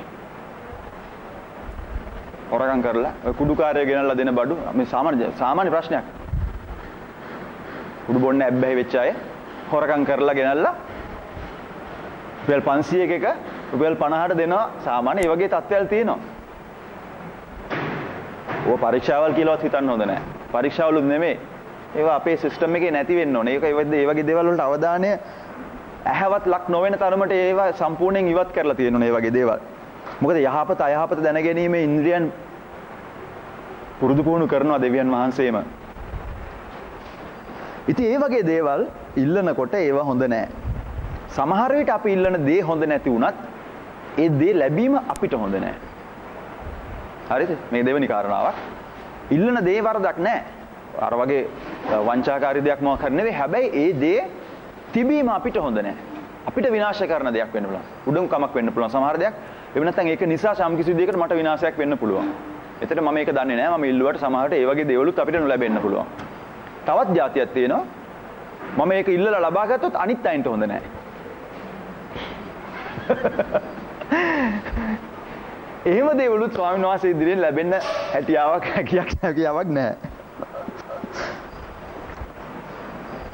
සමහර විට මේවා ඍජුවම බලපානවා. ඍජුවම බලපෑම ඇති කරන දැන් අර ලැබුණොත් අපිට හොඳ නැති එක ඍජුවම හොඳ නැති වෙන්නත් පුළුවන් වක්‍රව හොඳ නැති වෙන්නත් පුළුවන්. ලැබුණොත් අනිත්‍යයෙන්ට බලපෑම ඇති කරන එක ඍජුවම බලපාන්නත් පුළුවන් වක්‍රව බලපාන්නත් පුළුවන්. එහෙම නැත්තම් ලැබුණොත් මට හොඳ නැති දේ ක්ෂණිකවම හොඳ නැති වෙන්නත් පුළුවන්. අන්තිමේදී කවදාහරි දවසක හොඳ නැති වෙන්නත් පුළුවන්. ලැබුණොත් අනිත්‍යයෙන්ට හොඳ නැති වෙන දේ එවෙලම ඒ මොහොතේම හොඳ නැති දෙයක් වෙන්නත් පුළුවන්. එහෙම නැත්තම් අවසානයේදී යම්කිසි වෙලාවකදී යම්කිසි කාල සීමාවකදී දවසකදී හොඳ නැති දෙයක් වෙන්නත් පුළුවන්. ඉතින් මෙන්න මේ වගේ වර්ග වෙනකොට දේවල් මේ වගේ ඉල්ලීම් වලට උන්වහන්සේගේ පිළිතුරු ලැබෙන්නේ නැති බව බයිබලෙන් දකින්න පුළුවන්කම තියෙනවා. යාඥාවට පිළිතුරු 3ක් විතර දකින්න පුළුවන් වෙනවා. එකක් ඔව්. ඒ කියන්නේ අනුමැතිය. ඉල්ලන දේ දෙනවා. ඊළඟ එක නෑ. දෙන්නේ නෑ. ඔය මොන හරි දැන් අපි කතා කරපු හේතු මොන හරි එකක් බලපාන්න පුළුවන් ලැබෙන්නේ නෑ. තව එකක් ඉන්න පොඩ්ඩක්. දැනටම කාලේ හරි නෑ. ඒ නිසා ඉන්න පොඩ්ඩක් කියන්නේ. ඉතින් මේ විදිහට කොහොම හරි ලැබෙන්න පුළුවන්. සම්පූර්ණ අවසරය තිබුණොත් අපි ඉල්ලන හැම දෙයක්ම ලැබෙනවා කියලා අපි ඉල්ලාවි. ස්වාමිනේ ඊට පස්සේ කවදාවත් යාඥා නොකර මේ හැම දෙයක්ම මට ලැබෙන්න සලස්වන්න. එතකොට ඒකත් දෙන්න වෙනවා. තේරුම් ගත්තද? ඉල්ලීමේ නිෂේධ සම්පූර්ණ අවසරයක් අපිට තිබුණොත් එහෙම ඉල්ලන හැමදේම ඒ විදිහටම ලැබුණොත් එහෙම අපි ඉල්ලාවි දෙවි ස්වාමිනේ ඊට පස්සේ මගේ ජීවිතයේ ඇති තාක් හැම දෙයක්ම ලැබිලා යාඥා කරන්නේ නැතුව ජීවත් වීමේ මේ වගේ උභාස ඉදිරියට එන්න අවශ්‍යතාවයක් නැතුව කිසිම කරදරයක් නැතුව මට ඔක්කොම දේවල් ලැබිලා සිටීමට මට අනුග්‍රහය හරි මොකක් හරි කරුණා මේ ඔක්කොම මට ලැබේවා. ඔන්න එකක් දෙනවා. එහෙම වුණොත් එහෙම මොකද වෙන්නේ? එහෙමනම් ලැබෙන්නේ නැහැ. ඉතින් යාඥාවේ දෙවියන් වහන්සේගේ වචනේ කියලා තියෙන ඉල්ලන හැමදේම ලැබෙනවා කියලා හැබැයි. යම් කොන්දේසි තියෙනවා සමහර තැන්වලදී. අපි සමහර දේවල් බලමු. අපිට හොඳ දැන් අපි දැක්කනේ පැහැදිලිනේ හොඳ දේ දෙනවා හොඳ නැති දේ දෙන්නේ නැහැ. පස්සේ දෙන්න පුළුවන් දේවල් තියෙනවා ඒ වගේ. නැත්තම් මුළු ජීවිතේටම එකම යාඥාවක් කරලා ඔක්කොම ඉවර කරගනිමි. සමහර දේවල් වලට පිළිතුරු ලැබිච්ච නැති එක හොඳයි කියලා මම කිව්වොත් ඔයගොල්ලෝ එකඟ වෙනවද? තමුන්ගේ ජීවිතේ සමහර දේවල් වලට ඔයගලන්ට උත්තර ලැබිලා නැහැ. අද ඔයගොල්ලෝ කියාවි හොඳයි. එකඟ වෙනවද එහෙම? එහෙම වෙලා තියෙනවද? සහෝදර බිලි ග්‍රෑම්ගේ නෝනා රුත් ග්‍රෑම් දෙවියන් වහන්සේ මම ඉල්ලපු දේවල් වලට ඒ විදිහටම පිළිතුරු නොදුන්න එක නිසා මම දැන් ස්තුතිවන්ත වෙනවා. එහෙම වුණා නම් එහෙම මම මෙලහට කීප සැරයක්ම වෙන අයත් එක්ක විවාහ වෙලා කියලා. යා කියනවා ඒ කියන්නේ එයා එහෙමනම් බිලි ග්‍රෑම් නැතුව වෙන කෙනෙක් එක්ක විවාහ වෙන්න පවා ඉල්ලන්න තිබුණා. ජීවිත සම්පූර්ණ කතාවල් වෙනස් වෙන්න තිබුණා. එහෙනම් අපි ඉල්ලන විදිහට වෙනවා නම් අපි ගොඩක් තැන් වලින් ඉල්ල පැනලා යාවි ජීවිතේ. හැමතැනම පැන යාව අපිට එක දිශාවක් තියෙන එකක් නැහැ. පැන යන දිශාවක් තියෙවි. එහෙම වුණා නම් එහෙම. ඔයගොල්ලන්ගේ ඇස් ඉස්සරහා කොයිතරම් දේවල් ස්වාමීන් වහන්සේ වහලා දාලා තියෙනවද? වැහුණු දොරවල් අපේ ඇස් ඉදිරිය තියෙනවා. මගේ ඇස් ඉදිරිය තියෙනවා. මගේ ජීවිතේ වැහිච්ච දොරවල් තියෙනවා. ඒ මොහොතේදී සෑහෙන කනස්සලටපත් වෙනවා ඇති සමහර දේවල් වලදී ඒ මොහොතේදී ඒක අමාරුයි දරා ගන්න. මොකද මේ අඩිය තියන බලාපොරොත්තු වෙන දොර මූණට ඩොක් ගාලා වැහුණාම ඉතින් ටිකක් අමාරුයි එක පාරට ඒකට ඇඩ්ජස්ට් වෙන්න ඕන. නමුත් ඊට පස්සේ අපි දකිනවා නේද යාඥාවට එහෙම පිළිතුරු වැසීමේ ප්‍රතිවිපාක තෑගි. නෑ කියන එක පවා යාඥා පිළිතුරක්. ඒක සමහර අය පිළිගන්නේ නෑ. ඔව් කියන එක ලැබෙනකල් යාඥා කරනවා. ඒකට අපි කියනනේ නමකුත් අර යාඥාවෙන් අත්නෑර සිටීම කියලා කියනවනේ. නේ අතහර දාන්න නැතුව දිගටම යාඥා කරනවා කියලා කියනවනේ. ඉතින් ඒ ගණයට මේක දාලා වැහෙන දොරවල් වලට ගගහ හරි අපි බලන්න උත්සාහ කරනවා. නමුත් නෑ කියන එක පිළිතුරක් සමහර වෙලාවට. නෑ කියන උත්තරේ දීලා ඉවරුවට පස්සෙත් මොකද නොලැබුණු නිසා මම ගහනවා දොරවල් වලට. සමහර දේවල් නැහැ කියලා උත්තරේ ලැබුණේ ඇයි කියන එක එහෙම නැත්නම් හෙට දැනගන්න ලැබෙවි. අද යාඥා කරපෙකට දෙවියන් වහන්සේ එපා කියලා කිව්වනම් එහෙම ඇයි කියන හේතුව හෙට දැනගන්න ලැබෙවි. නැත්නම් අවුරුදු දෙක තුනකින් දැනගන්න ලැබෙවි. නැත්නම් ඊළඟ පරම්පරාවට දැනගන්න ලැබෙවි. අද මගේ පරම්පරාවම වෙනසෙන දෙයක් වෙලා සමහරට ඊළඟ පරම්පරාව සතුටින් ඉඳී මගේ ඉල්ලීමට අද උත්තර නොලැබුණු නිසා. එහෙම නැත්නම් මුළු ජීවිත කාලෙම මට දැනගන්න ලැබෙන එකකුත් නැහැ. අපිට සමහර ප්‍රශ්න තියෙන බයිබලේ. ජීවිත කාලේ පුරාම අපිට සමහරවට දැනගන්න ලැබෙන්නේ නැහැ ඒවට උත්තර. ඇයි ඒක නොලැබුණේ කියලා. නමුත් මේ විදියට හිතනකොට මේ පුංචි සමහර දේවල් ගැන හිතුවාම අද වෙහිච්ච දේ හෙට හොඳයි කියලා දැනගත්තාම අපිට තේරුම් ගන්න පුළුවන්. කවදා හරි අද ඒකට පිළිතුර කිසිම විසඳුමක් හේතුවක් දන්නේ නැති වුණත් මට තීරණය කරන්න පුළුවන් අනාගත දවසකදී කවදා හරි දැනගන්න පුළුවන්. මේ දැනගන්න නොලැබුණත් මම දන්නවා හොඳ නැති නිසා තමයි වහලා තියෙන්නේ කියලා. ඒ නිසා තමයි බයිබලයේ පොරොන්දු ලබා ගන්න කොන්දේසි ඉටු කරන්න ඕනේ කියලා දේව වචනේ සඳහන් කරන්නේ. පොරොන්දු අත්පත් කරගන්න කොන්දේසි ඉෂ්ට කරන්න ඕනේ කියලා. පළවෙනි යෝහන් 5:14. නිසක ගම මොකද්ද? අපි උන්වහන්සේගේ කැමැත්ත ලෙස ඉල්ලුවොත් උන්වහන්සේ අපේ ඉල්ලීම අසනවාය. පොරොන්දුවක් තියෙනවා. පුංචි කොන්දේසියකුත් තියෙනවා. ස්වාමියාගේ කැමැත්ත ලෙස ඉල්ලුවොත් බිරිඳගේ ඉල්ලීම අසනු ලැබේ. නෑ නේද? එහෙම නෑ. දෙවියන් වහන්සේගේ කැමැත්ත ලෙස ඉල්ලුවොත් ඉල්ලීම ඉටු කරනු ලැබේ. ඒකට රහසක් කියලා දෙන්නම්. පුංචි රහසක් තියෙනවා. වැඩියෙන් මේ කැමැත්ත කියන දේ දැනගත්තොත් වැඩියෙන් දේව කැමැත්ත කියන දේ හොඳට තේරුම් ගත්තොත් දෙවියන් වහන්සේ කැමති දේ හිතනකොටම උන්වහන්සේ කැමතිද අකමැතිද කියලා දැනගත්තොත් අපි නිස්කාරණේ ඉල්ලලා මහන්සි වෙන්න ඕනේ නැහැ අකමැති දේවල්. පිළිතුරු නොලබන යාඥාවල් වල ප්‍රමාණය අඩු කරගන්න පුළුවන් වෙනවා දේව කැමැත්ත හොයන මිනිස්සෙක් බවට පත් වුණොත් එහෙම. එන්න රහසක්. මම කියන්නේ දිගට යාඥා කරන්න එපා කියලා නෙවෙයි. මේ රෙකෝඩුත් වෙනවා. නැත්තම් මාර වැඩක් වේවි මේක. මම කියන්නේ දිගු කාලින වශයෙන් යාඥා කරන එක තේරුමක් නැති දෙයක් කියන එක නෙවෙයි. අපිට දකින්න පුළුවන් වෙනවා දේව කැමැත්ත නොදෙන යාඥා කරොත් මැරෙනකන් යාඥා කරත් ඒකට පිළිතුර ඔව් කියලා දෙන්න දෙවියන් වහන්සේ බලාගෙන හිටියත් හම්බෙන්නේ නැහැ. මොකද දේව කැමැත්තට පිටින් යාඥා කරලා දෙන්නේ. ඒත් දේව කැමැත්ත දැනගෙන යාඥා කෙරුවොත් පැහැදිලිද? පිළිතුරු ලබන ඉල්ලීම් ප්‍රමාණය වැඩි කරගන්න පුළුවන්කමක් තියෙවි දේව කැමැත්තට අනුකූලව යාඥා කෙරුවොත්. මොකද ඒකට උත්තර දෙනවා කියලා මේ පදේදී සඳහන් කරලා තිබුණා. ඉතින් ඒ නිසා සොයන්න දෙවියන් වහන්සේගේ කැමැත්ත මොකක්ද කියලා වැඩියෙන් සොයන්න.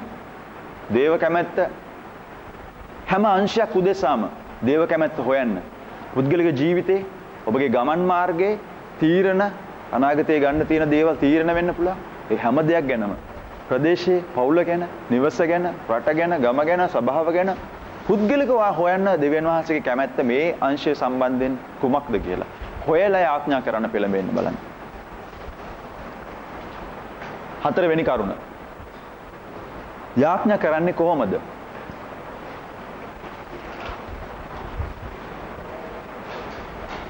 මෙන්න මේ වචන කියලා පටන් අරගෙන මේ වචන ටික කියලා යාඥාව කරලා මේ වචන වලින් ඉවර කරන්න කියලා සම්මත ක්‍රමයක් නැහැ. ගාථාවල් වල වගේ. ඉස්සර ගාථා කිව්වා හිටියොත් ඒ වගේ මේක තමයි ඔබ ගිහිල්ලා මේ වෙනුවෙන් කියන්න ඕන. මේක තමයි මේකට කරන්න ඕන කියලා එහෙම සම්මත යාඥා ක්‍රම දෙවියන් වහන්සේගේ වචනයෙන් නම් ඉඩ හැරලා නැහැ. එහෙම දේවල් අපිට උගන්වලා නැහැ. හැබැයි යාඥා කිරීමේදී මේ විදිහට කළ යුතුයි කියලා අපේ පහසුවට රටාවක් පෙන්නලා තියෙනවා. ස්වාමින්ගේ යාඥාව. කනගාටුවට කාරණාව ස්වාමින්ගේ යාඥාව අපිත් යාඥා කරනවා. සමහර අය එහෙම යාඥාත් කරනවා. ඒක ඒ විදිහටම කියනවා. වරදක් නැහැ. දේව වචනේ. නමුත් යාඥා කරන්නේ කියලා ගියාම ඔබ ඒක කරොත් එහෙම ඒක නෙවෙයි උන්වහන්සේගේ අදහස. දෙවියන් වහන්සේ බලාපොරොත්තු වෙන දරුවෙක් හැටියට ඇවිල්ලා තමුන්ගේ හදවත කතා කරાવી කියලා. නිකම් මේ කටපාඩම් කරගෙන ඇවිල්ලා සමහරට උන්වහන්සේම කියලා දුන්නු දේ තමයි. නමුත් ඒක කීමෙන් මේ සම්බන්ධතාවයට රුකුලක් වෙන්නේ නැහැ. සම්බන්ධතාව වෙන්න මගේ හදවත මම වගුරවන්න ඕනේ. මම හදවත වගුරලා පියාණන් වහන්සේගේ හදවත මම හඳුනා ගන්න ඕනේ. ඒක සිදු කරගන්න ස්වාමින්ගේ යාඥාව නෙමෙයි උදව් වෙන්නේ. ඒකට තුඩු දෙන කාරණාවක් නෙවෙයි. ස්වර්ගයේ වැඩවසන අපගේ පියාණන් ඔබගේ නාමයට ගෞරව වේවා. කිසිම වරදක් නැහැ. නමුත් යාඥාව දෙවියන් වහන්සේට කතා කිරීම කියන්නේ මම පොතක ලියාගෙන ගෙදර ගිහිල්ලා දොරගාවදී වයිෆ්ව හම් වෙනකොට කුස්සියේදී වයිෆ් පොඩ්ඩක් ඉන්න. ඊට පස්සේ මම එයාත් එක්ක කතා කරනවා. දවසේ දේවල්. ආයි හැන්දෑවට තව කොහරි තැනකදී හම්බුනම වයිෆ් පොඩ්ඩක් ඉන්න. මම ඒකම කියනවා. අපි එහෙමද සම්බන්ධතාවල් තියාගෙන නැත්නම් අපි ඔයගොල්ලෝ මේ අපි කට්ටිය හමුනහම එහෙමද අපි කතා කරන්නේ නෑ නේද? අපි කතා බහ නැවුම් නේද? නැවුම් මේ මොහොතට උපදින දෙයක්. යාඥාව ඒ වගේ දෙයක් වෙන්න ඕන සම්මතයක් නෑ. තේරුමක් නැති වචන කියාගෙන යන්න එපා. තමනුත් දන්නේ නෑ, ආන් ඉන්න මිනිස්සයා දන්නෙත් නෑ. අද අපි අර දැන් ටිකකට ඉස්සලා සින්දුවක් මගේ අතට හම්බුණා. ඒකේ තියෙන වචන අපි පොඩ්ඩක් ඒ වචන ගැන කතා කරුවා. හරි ප්‍රශ්නයක් ඒවා. ඒවා අදහස දෙන්න අමාරුයි. හිතේ තියෙන දේ කියා ගන්න අමාරු නම් ඒක යාඥාවක් වෙන්නේ නැහැ. අනුන්ගේ වචන සෙට් එකක් ගෙනල්ලා මගේ හිතේ තියෙන දේ ඒකට මිශ්‍ර කරන්න බෑ. මගේ හදවතින් නැගෙන්න ඕන. හදවතින් නැගෙන සුසුම හරි, වේදනාව හරි, බර හරි, ප්‍රීතිය හරි මගේම හදවතින් උපදින දෙයක් බවට පත් වෙන්න ඕන. ප්‍රශංසාව ගැන ඔයගොල්ලන්ට මතක ඇති කතා කරනකොට ප්‍රශංසාව ගැන කතා කරනකොට මේකේ උපත ලබන්න ඕන ප්‍රශංසාව වෙන කොහෙවත් නෙවෙයි. ගීත රචකයාගේ හදවතේ නෙවෙයි. වාදකයාගේ හදවතේ නෙවෙයි ප්‍රශංසාව ඉපදෙන්නේ. ඔබගේ හදවතේ. ප්‍රශංසා කරන ඔබගේ හදවතේ. ප්‍රශංසාවට එකතු වෙච්ච ඔබගේ හදවතෙන් ප්‍රශංසාව උපදින්න ඕන. ඒ වගේ තමයි යාඥාව. සමහර ලාවට අපි යාඥා කරනකොට භාවිතා කරන වචන මම කන්ඩෙම් කරන්නේ නැහැ. මට ඒක අවසරයක් දුන්නේ නැහැනේ කවුරුවත්ම.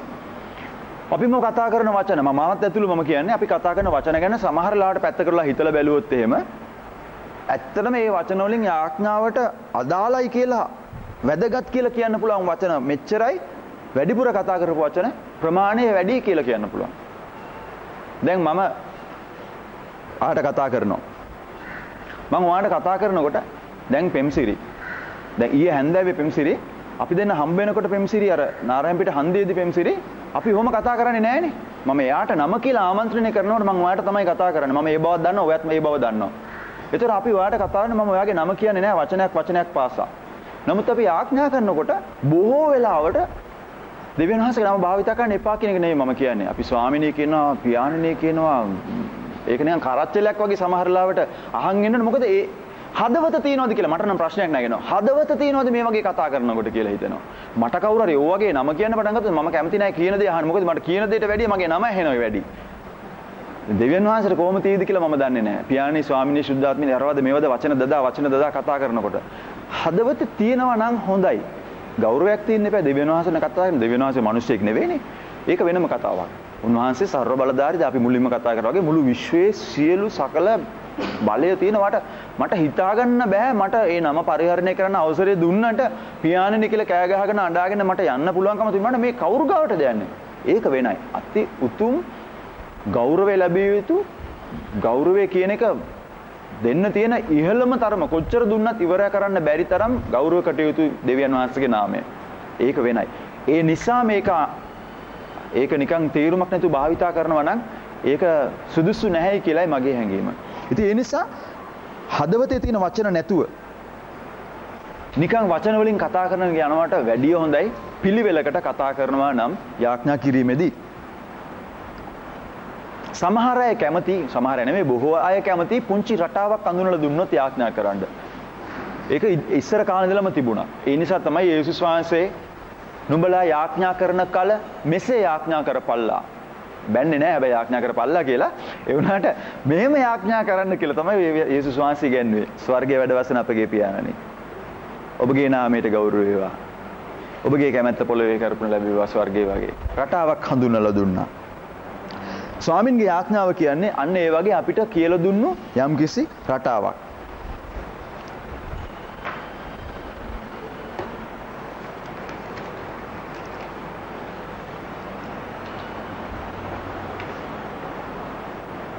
මෙතන පුංචි සැකිල්ලක් සඳහන් කරනවා. එක ප්‍රශංසා කිරීම. නැත්නම් නමස්කාර කිරීම. ප්‍රශංසාව කියන්නේ දෙවියන් වහන්සේ කවුද යන වගේ. ස්වාමින්ගේ ආඥාවට සම්බන්ධයි මේ කරුණු ටික. දෙවියන් වහන්සේ කවුද කියන එක ගැන මම මතක් කරගන්නවා. මම කියන්නේ දෙවියන් වහන්සේ ඔබ වහන්සේ සර්ව බලධාරී කියලා. මමයි මතක් කරගන්න ඕන මගේ ප්‍රශ්නේ කරදරේ සයිස් එකේ හැටියට මමයි ඒක මතක් කරගන්න ඕන දේව පාමුලදී. ඊළඟට අපේ අතින් වෙච්ච වැරදි අතපසු වීම තිබුණා නම් මම ඒවට සමාවිල්ල ගන්න ඕන. පාපේට සමාව ඒව ගැන කියලා අවංකව ඒවෙන් හැරුණු බව තහවුරු කරගෙන මම ඒව ගැන කියලා සමාවිල්ලන්න ඕන. ආයිසරක් හැන්දෑවට ගිහිල්ලා කරන්න බලාගෙන නෙවෙයි. මම ඒවෙන් හැරිලා පාපේට සමාවිල්ලන්න ඕන. සමහර අය එහෙමත් කරන්නේ නැති ඒක නිසානේ කියන්නේ මේ අපෝ ක්‍රිස්තියානිද ඕන වැරද්දක් කළා ඉතින් පාපට සමාව තියෙනවනේ. ඒ වගේ අදහසක් තියෙනවනේ සමහර අනේ භක්තය ගැන. නමුත් දේව වචනෙන් එහෙම එකක් නැති බව අපි දන්නේ. බයිබලෙන් එහෙම කියන්නේ හැබැයි මොකද්ද එකක් නිසා ඒ වගේ ප්‍රතිරූපයක් මිනිස්සුන්ට දකින්න ලැබිලා තියෙනවා. ඒක නිසා සමහර අය කියන ඕකේ ඕගොල්ලන්ට ඕන දෙයක් කරාම සමාව ගන්න පුළුවන්. හිත වැරදි කර සමාව ගන්න බෑ. බයිබලේ එහෙම කියන්නේ නැහැ. වැරදි වලින් හැරිනවමයි වැරදි වලට සමාව ලැබෙන්නේ. ඊළඟට ස්තුති දීම. දැනට තියෙන දේ දිහාව බලන්න ඕනේ. ප්‍රශ්නයකට යාඥා කරන වෙලාවේදී අපි උන්වහන්සේ ඉදිරියේ ඉන්න වෙලාවේදී මට නැති දේවල් ගැන කියන වෙලාවේදී මට දැනට තියෙන දේවල් බලන්න ඕනේ. ස්තුති දීම කියන්නේ ඒකයි. ඊළඟට අපිට ඉල්ලීම් ටික ගෙනෙන්න පුළුවන්. අපේම ඉල්ලීම් විතරක් නෙවෙයි අන් අයගේ ඉල්ලීම් තියෙනවා, පොදු ඉල්ලීම් තියෙනවා, නොයෙකුත් දේවල් තියෙනවා. මේ දේවල් අරන් එන්න පුළුවන්.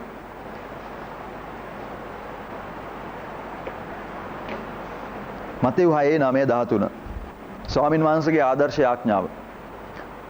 ස්වර්ගයේ වසන අපේ පියාණනි. ප්‍රශ්න කරලා බලන්න. පියාණනි කියලා කියන්නේ මේ තමුන්ගේ පියාටද? ඔය ඇත්තටම දරුවෙක්ද? දරුවන්ට විතරයි පියාණනි කියලා කතා කරන්න පුළුවන්කම තියෙන්නේ. නේ තාත්තා කියලා කියන්නේ දරුවන් විතරයි නේ අනිත් අයන්ට අපි කියලා කියන්නේ නැහැ නේ තාත්තා කියලා. එතකොට යාඥා කරන්න යනකොට ඒ මූලික සුදුසුකමක් තියෙන්න ඕන. තමන් දරුවෙක්. දරුවන්ට විතරයි පියාණන් කියලා ආමන්ත්‍රණය කිරීමේ හැකියාව තියෙන. දෙවියන් වහන්සේ පිළිතුරු දෙවි දරුවන් නොවන අයට. ඒක උන්වහන්සේට අයිති දෙයක්. උන්වහන්සේ ඒ තරම් අර ප්‍රේමය හරීම මේ අගාපේ ප්‍රේමය කෙරවලක් නැහැ, කොන්දේසියක් නැහැ. ඒක බව අපි දන්නවනේ. ඉතින් ඒ නිසා උන්වහන්සේට ඒක කරන්න පුළුවන්. අගාපේ ප්‍රේමය උන්වහන්සේ ගාව තියෙන නිසා. ඒක උන්වහන්සේ කරાવી. හැබැයි මට දකින්න පුළුවන් විදිහ හැටියට දරුවන්ට තමයි උන්වහන්සේ ගාවට ගිහිල්ලා කතා කරන්න පියාණනි කියලා ආමන්ත්‍රණය කරලා උන්වහන්සේගේ අවධානය යොමු කරගන්න පුළුවන්කම තියෙන්නේ ස්නේහවන්ත විදිහට. ධර්මිෂ්ඨයෙකුට එහෙම නැත්නම් අන්‍ය භක්තිකයෙකුට කෑ ගහලා කරදරයකදී ප්‍රශ්නයකදී ව්‍යසනයකදී කෑ ගහලා දෙයියනේ කියලා කෑ ගහම උන්වහන්සේගේ අවධානය යොමු කරගන්න පුළුවන්. ඒ තරම් අපරිමිත කරුණාවක් තියෙන දෙවියන් වහන්සේ. නමුත් මම අයිතිවාසිකම් තියෙන කෙනෙක් හැටියට පියාණනි තාත්තේ මම අවධානය දෙවියන් වහන්සේගේ මහ වෙතට යොමු කරගන්නවා. ඔබේ නාමයට ගෞරවය වේවා. ලෝකේ හැම තැනම දෙවියන් වහන්සේගේ නාමය අගෞරවයටම පත් කරලා තියෙනවා. පුළුවන් තරම් පල්ලෙහාටම දාලා තියෙනවා. නැවිල්ලා දූෂණය වෙලා ගන්න දෙයක් නැති වෙලා ඒකේ තියෙන සුන්දරත්වය නැත්තරම නැති වෙලා මිනිහෙක්ගේ මනසේ තියෙන ඕන තිබිය යුතු දේ සම්පූර්ණයෙන්ම නැති වෙලා ඕනම තැනකින් වංචා සහගත විදිහට කපටි විදිහට අවස්ථාවක් ගන්න බලා ගන්න දූෂ්‍ය මනසක් බවට මනසපත් වෙලා දෙවියන් වහන්සේගේ නාමයට සම්පූර්ණ අගෞරවයටපත් වෙලා. මොකද මවනකොට මැව්වේ ස්වරූපයෙන් සහ සමානත්වයෙන්. එතන ඉඳලම සම්පූර්ණයෙන් අගෞරවයටපත් කරලා තියෙන සමාජයක්. ඒ නිසා වැඩි දෙනෙක් දෙවියන් වහන්සේගේ ඒ ආඥාවල් හරි මේ තරම් අර ඊ අපි දැක්කා වගේ දසපනත මේ පුංචි නීති 10 අඩු ප්‍රමාණයක් තියෙන. මේ අඩු නීති ප්‍රමාණය අනුව ගමන් කරනවා නම් ඕනම රටක් ඕනම සමාජයක් යහපත්ව කාටවත් වැඩදායි විදිහට කිසි කෙනෙකුගෙන් කිසි කෙනෙකුට අසාධාරණයක් නොවේද වෙන විදිහට පවත්වා ගන්න පුළුවන්කම තියෙනවා. ඒක අපි දන්නේ. නමුත් ඒවා හැම දෙයක්ම පැත්තකට දාලා ඒව ඔක්කොම ප්‍රතික්ෂේප කරලා දාලා නීති 10 තියාගන්න බැරුව මහා ගොඩක් නීති තියෙනවා වෙන වෙන ක්‍රමවල. මේ වැඩි දෙනෙක් මේ වගේ කරලා තියෙන තැන වෙලාවකදී අපේ ජීවිතය ඇතුලේ දෙවියන් වහන්සේගේ නම ගෞරවයටපත් වෙන්න ඕනේ. සභාවේ, අපේ පවුලේ, අපි ජීවත් වෙන සමාජයේ, අපි ජීවත් වෙන රටේ දෙවියන් වහන්සේගේ නම ගෞරවයට පත් වෙන්නම ඕනේ. මේ යාඥා කරන වෙලාවදී විතරක් නෙවෙයි. හැබැයි යාඥාවේදී අපි මේ එන වෙලාවේදී මේක වෙන්න ඕනේ. යේසුස් වහන්සේ හඳුන්වලා දුන්නේ ඒකයි මේ රටාවේදී, ස්වාමින්ගේ යාඥාවේදී. ගෞරව වේවා. නිකන් පදයක් විතරක් නෙවෙයි. ගෞරවෙ දෙන විදිහට හැසිරෙන්නත් ඕනේ ඊළඟට. ගෞරව වෙන්න නම් ගෞරව වෙන්න. කොහොමද ගෞරව වෙන්නේ? කොහොමද ගෞරව වෙන්නේ? දැන් මම යමක් කරලා පෙන්නන්න එපා ගෞරව වෙන්න. ඔකට තේරෙනවද? ගෞරව වේවා කියන්නේ කටින් කියන ලස්සන වචනයක් විතරක් නෙවෙයි. ගන්න ගෞරවය. කෝ ගෞරවය? බැලුවාම ගෞරව දීමක් තියෙන්න ඕන. වචන නෙවෙයි ගෞරවය. වෙන ක්‍රියාවක් තියෙන්න ඕන. ප්‍රසන්න වෙන විදිහේ ක්‍රියාවක්. උන්වහන්සේට ගෞරවය, මේ මහිමාන්විත ස්වරූපය ඉදිරියේ ගෞරවය ලැබෙන රටාවක් මගේ ජීවිතේ තියෙන්න ඕන. ඔබේ රාජ්‍ය ඒවා. රාජ්‍ය සම්පූර්ණ වෙන්නේ යේසුස් වහන්සේගේ නැවත පැමිණීමේදී. යේසුස් වහන්සේ පැමිණෙන වෙලාවේදී දේව රාජ්‍යය පැමුණුණා. පැමුණුණා, තිබෙනවා, පැමිණෙමින් තිබෙනවා, මතු පැමිණෙනවා. දේව රාජ්‍ය වෙන මාතෘකාවක් සමහර විට බයිබල් විද්‍යාලයේදී ඔයගොල්ලන්ට උගන්වනවා. යේසුස් වහන්සේගේ සේවයේදී මිහි මත, පොළොව මත දේව රාජ්‍ය කියන්නේ මොකක්ද කියන එක පෙන්වලා දුන්නා.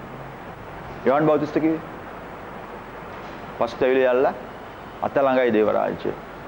එතකොට යේසුස් වහන්සේ ඇවිල්ලා අමුතු ක්‍රමයක් කියලා දුන්නා. ඒ කාලේ සමාජයේ තිබිච්ච නැති ක්‍රමයක් කියලා දුන්නා. ඊළට යන්න ඕන නම් ලොක්ක වෙන්න ඕන නම් පොඩිම වැඩේ කරන්න කිව්වා. මේ පැත්තට ගැහුවා නම් මේ පැත්තත් හරවන්න කිව්වා. ඉල්ලනාට දෙන්නම කිව්වා. එකක් ගන්නව නම් බලෙන් අනිත් එකත් ගන්න රෙන්න කියලා කිව්වා.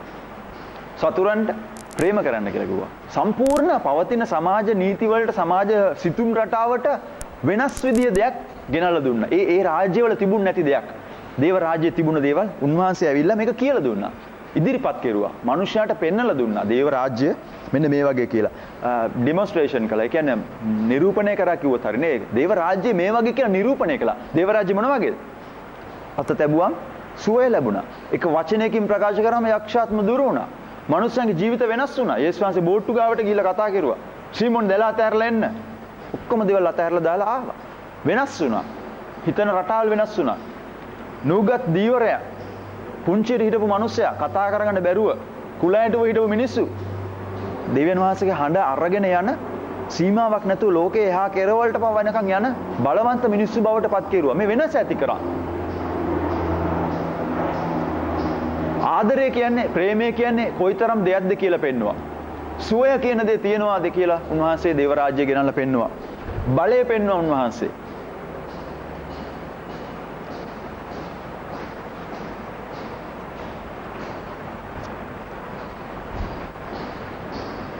එක ක්‍රිස්තියානි මවකට තරුණ දරුවෙක් හිටියලු. මේ පුතාගේ හරි කරදර තිබුණලු අම්මට. කම්මැලි පුතෙක්, තරහකාර පුතෙක්, හරියට තරහ යන, බොරු කියන පුතෙක්, හොරකම් කරන, කිසිම කමකට නැති විදිහට ජීවිතය ගත කරන තරුණ ළමයෙක්. ඔන්න පස්සේ නීතිඥයෙක් වුණා. ඒ කියන්නේ තවත් බොරුකාරයෙක් නේ නීතිඥයෙක් කියන්නේ. ඊට පස්සේ දැන් සල්ලි පස්සෙන් යනවා. චරිතය ගැන කිසිම හැඟීමක් නැතුව ඔක්කොම විනාශ කරගෙන හම්බ කරගෙන ගියා. ඊට පස්සේ ගෑනු කීප දෙනෙක් එක්ක සම්බන්ධකම් පැවැත්තුවා. දරුවෙකුත් හදාගත්තලු එයින් එක ගෑනු කෙනෙකුගෙන්. ඊට පස්සේ විකාර ආගමකට එකතු වෙලා, ආගමික කල්ලියකට එකතු වෙලා, දැන් සමහර ආගමික කල්ලි වල තියෙනවා එක එක විදිය චාරිත්‍ර වාරිත්‍ර ඔය සමාජය අනුමත කරන්න බැරි තරම් ශිෂ්ට සම්පන්න නොවන දේවල් කරනවා සමහර ආගමික කල්ලි. ඒ වගේ කැත විදිය කණ්ඩායමකට එකතු වෙලා ඒ වගේ දේවල් පවා නිරත වෙලා, ඒ වගේ දේවල් පවා එකතු වෙලා නිරත වෙලා හිටියලු. නමුත් මේ අම්මා දිගටම යාඥා කරමින් හිටියා. අවුරුදු ගණනාවක් තිස්සේ යාඥා කරමින් හිටියලු. එක දවසක් ඇය දර්ශනයක් දැක්කලු. මේ දරුවගේ මූණට යේසුස් වහන්සේගේ ආලෝකය වැටිලා මූණ බැබලෙනවා. ඊට පස්සේ තාමත් යාඥා කරමින් හිටියලු මේ අම්මා. ඊට පස්සේ වයස අවුරුදු 32ේදී දරුවට වයස අවුරුදු 32ේදී යේසුස් වහන්සේව පිළි අරගෙන ඒ වගේ තැනකට ඇවිල්ලා එයාගේ ජීවිතය දෙවියන් වහන්සේට බාර කරලා ගැලවීම ලබන තෙක් දැන් අවුරුදු 9ක් ගත වුණා. දර්ශනයෙන් පස්සේ අවුරුදු 9ක් යට යාඥා කරනවා. මේ කාලය පුරාම මේ මව යාඥා කරාලු. දරුවගේ නම ඔගස්ටින්. ඔගස්ටින් කියලා කියන්නේ වර්තමානයේ පිළිගන්න ඔගස්ටින් ප්‍රසිද්ධ ක්‍රිස්තියානි සභා ඉතිහාසයේ ඉහළම ගණේ දේව ධර්ම ආචාර්යවරයෙක් මේ දරුවා. ඉතින් ඒ වැදගත් පුද්ගලයා එයා හැමදාමත් කතා කරන මේ මවගේ ආඥාව ගැන එයා විශේෂ උපහාරයක් දක්වනවලු. විශේෂ සටහනක් කරනවා මේ මවගේ ආඥාව අවුරුදු ගණනාවක් 30 ගණනක් විතර යනතෙක් තිබුණා. කොහොමද මේ දරුවා අන්තිමේදී වෙනස් වුණා? වෙනස් වුණා විතර නෙවෙයි වෙනස් වෙලා නිකන් වෙනසිලා ගියේ නෑ. ඔහේ වැළලිලා ගියේ නෑ.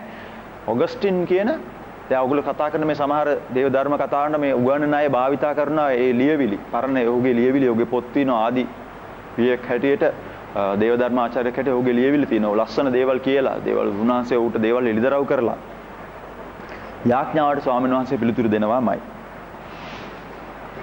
ස්වර්ගයේ වගේ ඔබගේ කැමැත්ත පොළවෙත් වේවා. ඒ කියන්නේ ස්වාමිනී එතන තියෙන්නේ ලස්සනට ඒ වගේ මෙතනත් ඔබම මේක බලා ගන්න ස්වාමිනී. අපි දන්නෙත් නැහැ නේ එතන කොහොමද කියලා. ස්වාමිනී එතන වගේ මෙතන ඉතින් ඒක කරන්න ඕනේ දෙවියන් වහන්සේමනේ.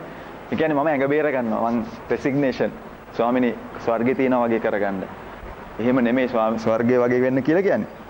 මම අරගෙන යන බර මගේ අතේ තියෙන බර වේදනාව ස්වාමීන් වහන්සේගේ අතට තැන්පත් කිරීම. ස්වර්ගයේ වගේ වෙන්න ස්වාමිනී. මේක මේ වගේ වෙන්න එපා දෙවි ස්වාමිනී. මේක ස්වර්ගයේ වගේ වෙන්න. මං උස්සලන් යන බර උන්වහන්සේ මතට දිනනවා. දීම බොහෝ අය කරදර වෙනවා මේ කරන දේවල් හරිද අපි කරන දේවල් අපි ගත්තු තීරණ හරිද වැරදිද දන්නේ නැහැ. එමෙ කීකේ ගොඩක් අය කරදර වෙනවා. අපි කොයිතරම් අමාරුවටපත් වෙනව සමහරවල්ලාට තීරණ ගන්න වෙලාවේදී හරියද දන්නේ නැහැ මේ කරන වැඩේ. මොනාරි අප්සෙට් එකක් වෙයිද දන්නේ නැහැ මෙහෙම කරලා. මේක හොඳක් වෙයිද දන්නේ නැහැ. හෙට අනිද්දා වෙනකොට මේකේ මොනවා ඇති වේවිද දන්නේ නැහැ. අනේ මට මොනවා වේවිද දන්නේ නැහැ. එහෙම නැත්නම් දරුවට මොකක් වේවිද දන්නේ නැහැ. පවුලට මොකක් වේවිද දන්නේ නැහැ. අපිට හැමතිස්සෙම නැගෙන ප්‍රශ්නයක් ඒක. අතපසු වීම වරදක් නොවෙන්න නම් කලින්ම දේව කැමැත්ත දැනගෙන තීරණය කෙරුවොත් හොඳයි.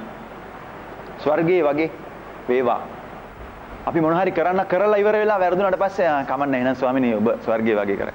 පස්සේ නෙවෙයි ස්වර්ගයේ වගේ වේවා. ඒ කියන්නේ දේව කැමැත්ත වේලස්සෙන් තේරුම් ගන්න ඒ වගේ වේවා කියන අදහසින් වාගේ ඉල්ලීම ගෙනෙන්න කියලා කියනවා. යම් කිසි තීරණයකදී අතපසු වෙන්න ඉස්සෙල්ලා හොඳයි දේව කැමැත්ත කලින් දැනගන්න ඕන.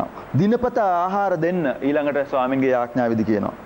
සමහර අය කියනවා මේ ආත්මික ආහාර ගැනයි මෙතනදී කියන්නේ කියලා. මේ බයිබලයේ දෙවියන් වහන්සේගේ වචනේ හැමදාම තියෙනවා කොහමද? ඒක අපි පිළිගත්තේ නැති වුණාද අපි ඒකට පයින් ගන්න ඒක කිසිම අඩුවක් නැතුව තියෙනවා. මාටින් ලූදර් ප්‍රසිද්ධ කෙනෙක්. මාටින් ලූදර් කිව්වා ජීවිතේට ඕන මූලික අවශ්‍යතාවයල් ඔක්කොම මෙන්න මෙතන තියෙනවා කියලා. එයා ලැබුණු එළිදරව් කෙනෙකුලා එයා ඒක විස්තර කරනවා. ආහාර නිරෝගී ශරීරයක් හොඳ කාලගුණයක් නිවසක් පවුලක් බිරිඳක් ස්වාමියෙක් දරුවන් හොඳ දේශපාලනයක් හොඳ පවතින සාමයක් රටට තිබෙන්න මෙන්න මේවා මේ ආහාර කියන ගන්නේ අපේ එදිනෙදා අවශ්‍යතාවය ප්‍රායෝගික එදිනෙදා අවශ්‍යතාවල් ගැන තමයි මෙතනදී කතා කරන්නේ. ඒ කියන්නේ අපි සැලකිල්ල දක්වන පුංචි දේවල් තියෙනවා පොඩි ඇන කෑලි නට් කෑලි බෝල් කෑලි අපේ ජීවිතේ පොඩි දේවල් මේ හැම පොඩි දෙයක් ගැනම දෙවියන්වහන්සේ සැලකිල්ල දක්වනවා. මතේ 6 වෙනි පරිච්ඡේදය එක තැනක කියනවානේ කුරුළු දිහා බලන්න ඔය පොඩි දේවල් මේ බිම වැටෙන්නේ නැහැ. අර තියෙන මානෙල් බලන්න ඒවා පළඳින්න වෙහෙසෙන්නේ නැහැ. පියන් වහන්සේ මේ භවය ඔක්කොම අඩුපාඩු ඕනකම් දේවල් ඕන එපාකම් දන්නවා කියලා යේසුස් වහන්සේ තහවුරුවක් කියලා දුන්නා.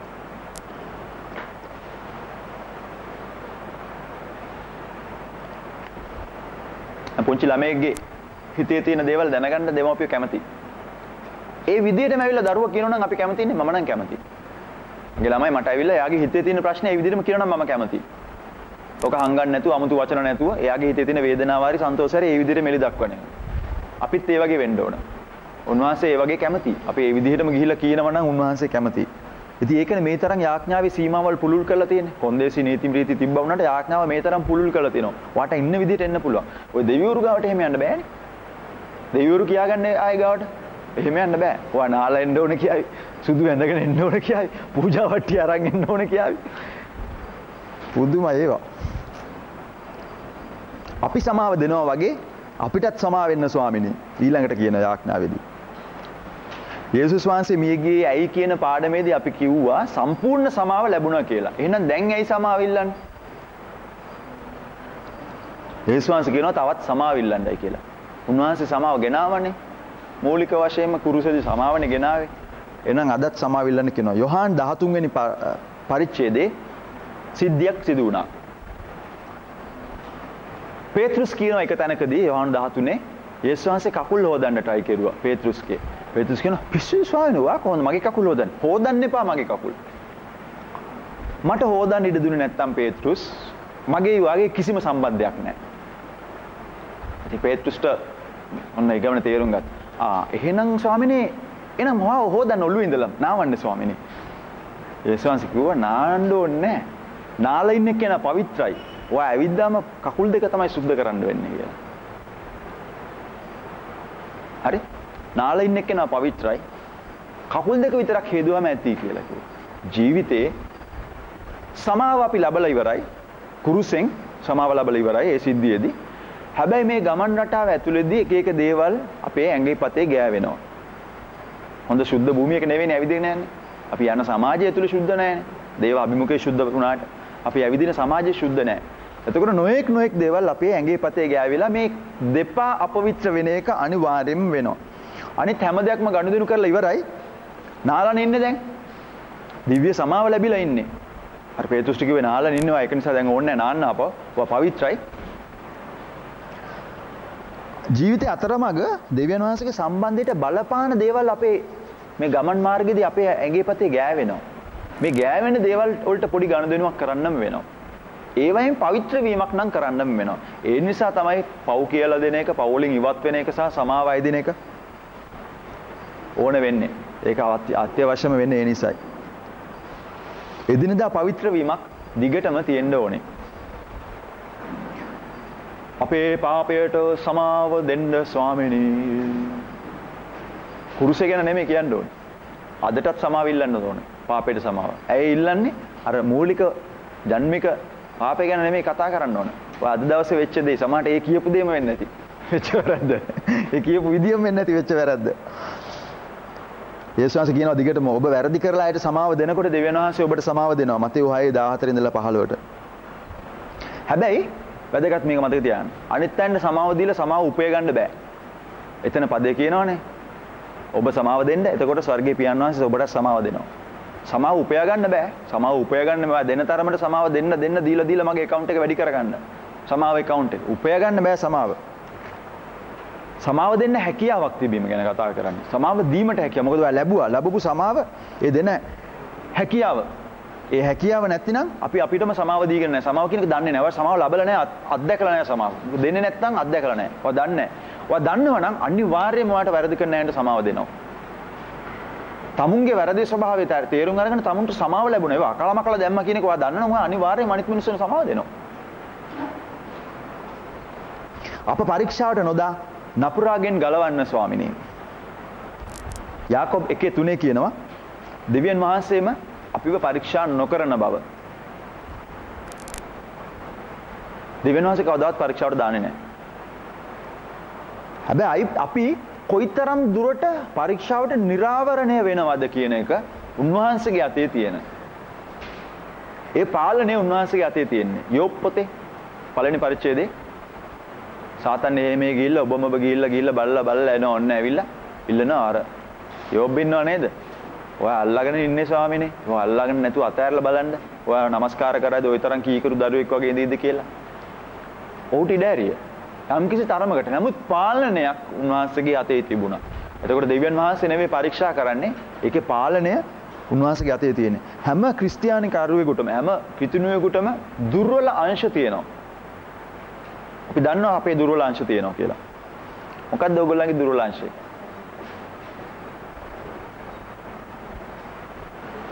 ඒතර මොකක්ද ඔබේ දුර්වල අංශය? දැන් නෑනේ ඉස්සෙල්ලා තිබිච්ච හේතුව. සමහරලාවට බයක් තියෙනවා. මමත්වයෙන් පිරිච්ච ගතියක්, ලෝභකම්. මම මේ ටිකක් කියගෙන යන තරහ වෙන්න එපා මාත් එක්ක. කෑදරකම්. ආශාවල්. ඕපදූප. අසුභවාදී විදියට දේවල් බලන එක මෙච්චර හොඳට තීදී අසුභවාදී විදියට බලන අර චව් චව් එක කාටුන් එකේ තියෙනවා චව් චව් කියලා චරිතයක්. හැම දෙයකටම අනිත් පැත්තට කතා කරන්නේ. ඉතින් මම පුරුදුලා තියෙනවා හැම දෙයකටම මේ වගේ ඒවට චව් චව් කියලා කියන්නේ. හැම දෙයක්ම අනිත් පැත්ත කතා කරන්නේ. එමෙ නැත්නම් මේ කියපු නැති දෙයක් ඔතන තියෙන්නත් පුළුවන්. මොකක් හරි වෙන විදිය දුර්වලතාවයක් තියෙන්න පුළුවන් කෙනෙක් අතරේ. මේ ඔක්කොම මට කියන්න බැරි වුණා. හැබැයි වැඩේ තියෙන්නේ ඒ දන්න දේ ගැන ආරක්ෂාව පතා යාඥා කරන්න පුළුවන්. අප පරීක්ෂාවට නොපමුණුවා එයින් අපව ගලවාගත මැනව. ඒ කියන්නේ තමුන්ගේ தත්ත්වය දන්නවනේ. ඒ කියන්නේ උගුරට හොරෙන් මම දෙවියන් වහන්සේට හොරෙන් හංගාගෙන තියාගෙන ෂේප් වෙන්න වටෙන් ඇන්ටි කරෝෂන් එකක් ගා ගන්නව නෙමෙයි. ඒ වගේ නෙවෙයි මේ. ඒ වගේම එහෙම යාඥා කරනවා වගේම අනවශ්‍ය කරදර පරීක්ෂාවල් වලට එන්නේ නැති වෙන්න මගේ සීමාව ඇතුලේ මට රැඳිලා ඉන්න පුළුවන්. අනවශ්‍ය දේවල් වලට ගියාම නේ ප්‍රශ්න වලට. ඔයා දන්නවා නම් ඔයාගේ දුර්වලකම මුදල් අයිති විදිහට පරිහරණය කරනවා කියලා හිතන්නකෝ. පෙන්වන්න බෑ මාටියා. වැරදි විදිහට ගන්නවමයි. එහෙමනම් මම මේක දන්නවත් නම් අඳුනා ගන්නවත් නම් මම ඒ ගැන යාඥාත් කරනවා නම් ස්වාමීනි මේ වගේ තත්ත්වලින් නිදහස් කරන්න කියලා. ඔයා කැෂියර් කෙනෙක්ම නම් යාඥාව ප්ලස් යාඥාවත් එක්කම ඔයා කරන්න ඕනේ ඒ සීමාව ඇතුලේ අනවශ්‍ය දෙයකට අතපය පොවන්නේ නැති සීමාවක් ඇතුලේ හැසිරෙන එක පවා කරන්න ඕන. ඒ දෙකම කරන්න පුළුවන්. එකක් විතරක් කරලා මදි. 5 අපි යාඥා කළ යුත්තේ මොන වගේ අවස්ථාවලදීද? පළවෙනි තෙසලෝනික 5:17 එපිස 6:18 ඒ වගේ තැන්වල කියනවා නිතරම යාඥා කරන්න. නිතරම යාඥා කරන්න. ඕනම තැනක පුළුවන්. ඒ වුණාට සමහරු මේ කියන එක හරියද මන්ද? යාඥා කාමරයක් හොයාගෙන ඉන්න යාඥා කරන්න. ඕනම තැනක යාඥා කරන්න කිව්වම සමහර අය ඒ වගේ විශේෂ ස්ථානයක් හොයාගෙන මෙනවා. යාඥා කාමරේ හොඳයි. නිෂ්කලංකව අනිත් දේවල් වලින් ඉවත් වෙලා තමුන්ගේ අවධානය විශේෂයෙන් යොමු කරලා අනිත් දේවල් වලින් බාහිර දේවල් වලින් ඉවත් වෙලා යාඥා කරන්න යාඥා කාමරේ හොඳයි. ඒක විශේෂව යාඥාවටම කියලා වෙන් කරලා තියෙන එක ලොකු ගෞරවයකට යුතු දෙයක්. යාඥාවට ගෙදර වෙනම තැනක් වෙන් කරන එක වෙන්න පුළුවන්. සභාවේ ගොඩනැගිල්ල වෙනම කාමරයක් වෙන් කරන එක ඊටාම ගෞරවකට යුතු දෙයක්. දෙවියන් වහන්සේට ගෞරව කිරීමේ කොටසක්. හැබැයි වාගේ ආකල්පේ කොහෙද තියෙන්නේ? හෝල් එකට ඇවිල්ලා සමහරලාට සමහර අය අර මුකුත් නැති ස්ටේජ් එක පැත්තට හැරිලා එක එක දේවල් කරනවා අපි දැකලා තියෙනවා. මේ සතියේ මැද සමහරලාට ඒව වෙනවා. අපේ වගේ සභාවක සමහරලාට ඒව වෙනවා. සමහර අය එනවා. ඉඳලා එතෙන්ට ඇවිල්ලා ඒ පැත්තට හැරිලා බලාගෙන යාඥා කරනවා. හොඳයි. එයා හිතනවා ඇති මේ දෙවියන් වහන්සේ ඉදිරියට මම මූණ පාලා ඉඳගෙන මේ යාඥා කරනවා කියලා. ඒක හොඳයි. ඒකේ වරදක් නැහැ. නමුත් දේව වචනේ තුලින් ස්වාමීන් වහන්සේ උගන්වන්න හැදුවේ යාඥාව ඊට වැඩිය පුළුල් පරාස. ඊට වැඩිය විවෘතයි. ඊට වැඩිය ලෙහෙසි. ඊට වැඩිය යථාවාදී අපිට ඊටත් වැඩිය ප්‍රායෝගිකයි. ඊට වැඩිය උචිතයි. ඊට වැඩිය අදාළයි. ඊට පිළිපදින ලේසි. ඊට වැඩිය කාමරයක්ම ඕනේ නැහැ. ඕනම තැනක යාඥා කරනවා. කොහොමද යන්න උනා නම් එහෙම මඩුපල්ලි යනවා වගේ. විශේෂ තැන් වලට යන්නේ. නම කියන එක මම දන්නේ නැහැ කොහොම වුණා වේද කියලා. හැබැයි ඒ තැන් වලට යනවා වගේ යන්නම ඕන නම් යාඥා කරන්න අපි බොහොම අසරණ තත්වයකටපත් වෙනවනේ. අර හදිස්සි ඇක්සිඩන්ට් එකකට මුහුණ පාන ඩ්‍රයිවර් බ්‍රේක් ගහන ගමන් වම් කකුලෙන් කොහෙද බ්‍රේක් ගහන්නේ? දකුණු කකුලෙන් බ්‍රේක් ගහන ගමන් කරන යාඥාව කරන්න බෑනේ. යා යන්න එපා වෙන තැනකට යාඥා කරන්න. මේ දෙවියන් වැඩ සිටින දේවලට ගිහිල්ලා පූජාවක් ඔප්පු කරලා ඊට වැඩිය කොයිතරම් දෙවියන් වහන්සේ අපේ ජීවිතවලට සම්බන්ධ වෙනවද? අපේ ගනුදෙනු වලට කොයිතරම් සම්බන්ධ වෙනවද? උන්වහන්සේත් එක්ක කතා කිරීම ඊට වැඩිය කොයිතරම් සුවපහසුද? ඊට වැඩිය කොයිතරම් ලේසිද?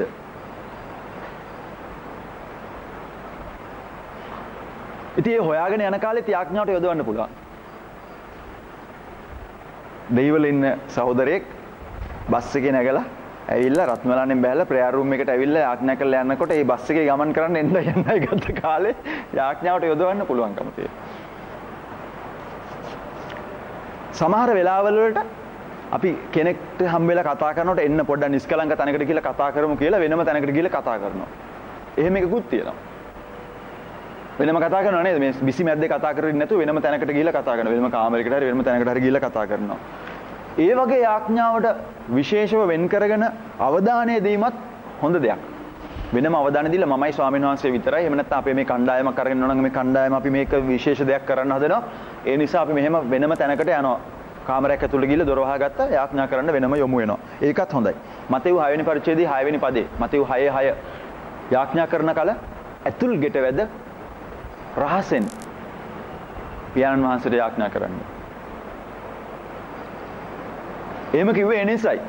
ඒ වුණාට යාඥා කාමරේ නිකන් ආගමික පුරුද්දක් වගේ. කාමරයක්ම හොයාගෙන යනකොට නිකන් ආගමික පුරුද්දක් වගේ. සම්බන්ධතාවයක් කියන එක ඒකට කොහොමද දාන්නේ කියලා මම දන්නේ නැහැ. සම්බන්ධතාවය තියෙනවා නම් කොතන ගිහලා යාඥා කරත් කමක් නැහැ. කුළුණක් උඩ හිටගෙන කුළුණක් උඩ බැලන්ස් කරගෙන යාඥා කරුවත් කමක් නැහැ. කොහේ හරි පල්ලෙහා කාමරයක කොහේ හරි හැංගවිලා කරුවලේ යාඥා කරත් කමක් නැහැ. මොනවා කරත් කමක් නැහැ. සම්බන්ධතාවයේ තියෙනවා නම් දෙවියන් වහන්සේට කියලා සම්බන්ධ වෙන එක තිබෙනවා නම් මුණ ගැහෙනවා නම් හැබැයි මුණ ගැහෙන තැන සැලකිල්ලෙන් සකස් කරන එක හොඳයි. කාමරයක් හැටියට වෙනම තැනක් හැටියට මේවා කරලා සකස් කරන එක හොඳයි. එක දවසක් මම ගියා මේ රත්මලානේ බඩු හයර් කරන තැනකට ගියා. බඩු වගේක් ගන්න ගියාම එතන තියෙනවා පුටුවක්. ඒ පුටුවට සුදු රෙදි දාලා පා පුටුවක් තියලා සයිඩ් ස්ටූල් එකක් තියලා සුදු රෙදි දාලා විශේෂ එක්කෙනෙක්ගේ පැමිණීමට ඒක තැන වෙන් කරලා විෂන්ස් දර්ශන මොන හරි දෙන ඒ වගේ දෙයකට ඒ වගේ එයාගේ নমස්කාර ක්‍රමේ එතකොට පුටුවක් වෙනම තැනක් දාලා තියෙනවා. මට එපා වුණා ඒක දැක්කට පස්සේ. දෙවියන් වහන්සේත් එක්ක මුණ ගැහෙන තැන ගැන විශේෂ සැලකිල්ලක් ඔය දක්වන්න හොඳයි. ගඳ ගහන මඩුවක් අස්සට ගිහිල්ලා යාඥා කරනට වැඩිය හොඳයි. ලස්සන කතාවක් කිව්වා මෝසස්. අපි කතා කරා අපේ යාඥා කාලය කොහොමද සකස් කරගන්නේ කියලා. මෝසස්ගෙන් ඇහුවා මේ අපේ මෝසස්ගෙන්. අර මම නික්මයාමේ මෝසස්ගෙන් නෙවෙයි අපේ මෝසස්ගෙන් ඇහුවා. එයා කිව්වා මම ගෙදර ගිහිල්ලා කවදාවත් ගෙදර ගියම යාඥා කරන්න පටන් ගන්න නැලු. කඩි මුඩිය යාඥා කරන්නේ නැලු. මම ගිහිල්ලා තේ බොනවා නම් ඔක්කොම කරලා නිදියනවා නම් පොඩ්ඩක් නිදිය ගන්න නැගිටලා වෙහෙස නැති කරගන්නවා. වෙහෙස නැති කරගෙන මම ඇඟපත හොදාගෙන අක්කු නානන මොන හරි කරලා පිරිසිදු වෙලා ෆ්‍රෙෂ් වෙලා ඇවිල්ලා තමයි මම යාඥා කරන්න ඉඳගන්නේ කියලා කිව්වා. වෙන දෙයකින් මම කරදර වෙන්නේ නැහැ. මම ලෑස්තිලා ඉල. එයා ඒක පුරුද්දක් හැටියටම දිගටම කරනවා කියලා කිව්වා. ඒක විශේෂ දෙයක්. ඒක හොඳයි. ඉතින් ඔයා ඉඳගන්න තැන යාඥාවට සුදු රෙද්දක් දාන්න එපා. හැබැයි වෙනම සූදානම් කරගත්ත තැනක ගිහිල්ලා යාඥා කරනවා නම් ඒක හොඳයි. යේසුස් වහන්සේත් වෙනම ගිහිල්ලා යාඥා කෙරුවා. මාර්ක් 1:35.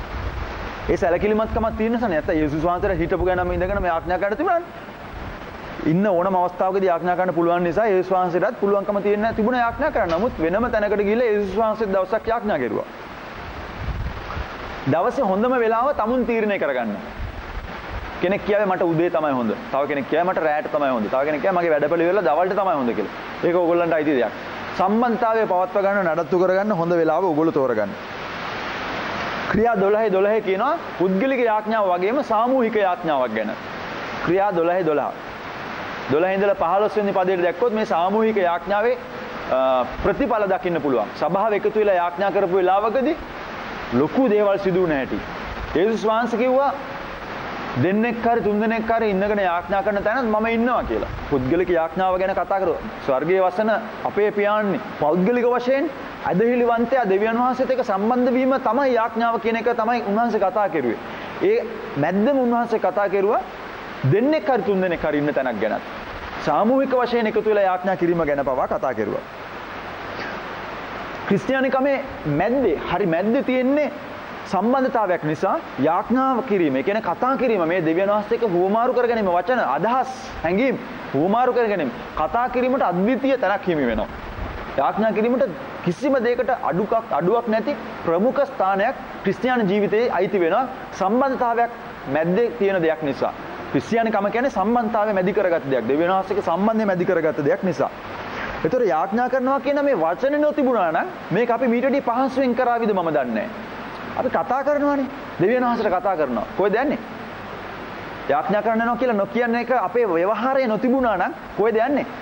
මම දෙවියන් වහන්සේට කතා කරන්න යනවා. එහෙම කිව්වනම් හරිම මේ අපේ ජීවිතේ තියෙන දෙයක් වෙවි නේ. කණ්ඩායම රැස් වෙනවා. මොකටද? දෙවියන් වහන්සේත් එක්ක කතා කරන්න. අපි යාඥා කරන්න රැස් වෙනවා කිව්වහම හරි අමුතු දෙයකට ලෑස්ති වෙනවා වගේ. හැබැයි හොඳයි. ස්වාමීන් වහන්සේට කතා කරනවා කියලා කියන්නේ විශේෂ දෙයක් නිසා ඒකට විශේෂ නමක් තියෙන එක හොඳයි. ඒකටම කැප කරපු නමක්. මම කිව්වා වගේ මම ඔයාලට යාඥා කරන්නේ නැහැ. මම ඔයාලට කතා කරනවා දෙවියන් වහන්සේට යාඥා කරනවා. එකම දේ මම ඔයාලට කතා කරන එකම තමයි කරන්නේ මෙතෙන්ටත්. හැබැයි ස්වාමීන් වහන්සේට මම යාඥා කරනවා කියලා කියනවා. ඒක හොඳයි. ඒකට විශේෂ ගෞරවාර්ථ පදයක් දුන්න එක හොඳයි. හැබැයි ගෞරවයේ පදයට දෙන්න ක්‍රියාව මිස් කරගන්නවා නම් තේරුමක් නැහැ. කතා කරන එක කරන්නේ නැතුව යාඥාවට අමුතුම අద్భుත දෙයක් ආරූඪ කරනවා නම් එහෙනම් ඒක ප්‍රතිඵලයක් නැහැ. කියමනක් තියෙනවා සාතන් hina වෙනවලු අපේ වචනවලට. ඔච්චම් කරනවලු අපේ අමාරුකම් වලට. හැබැයි වෙවුලනවලු අපි යාඥා කරන වෙලාවට.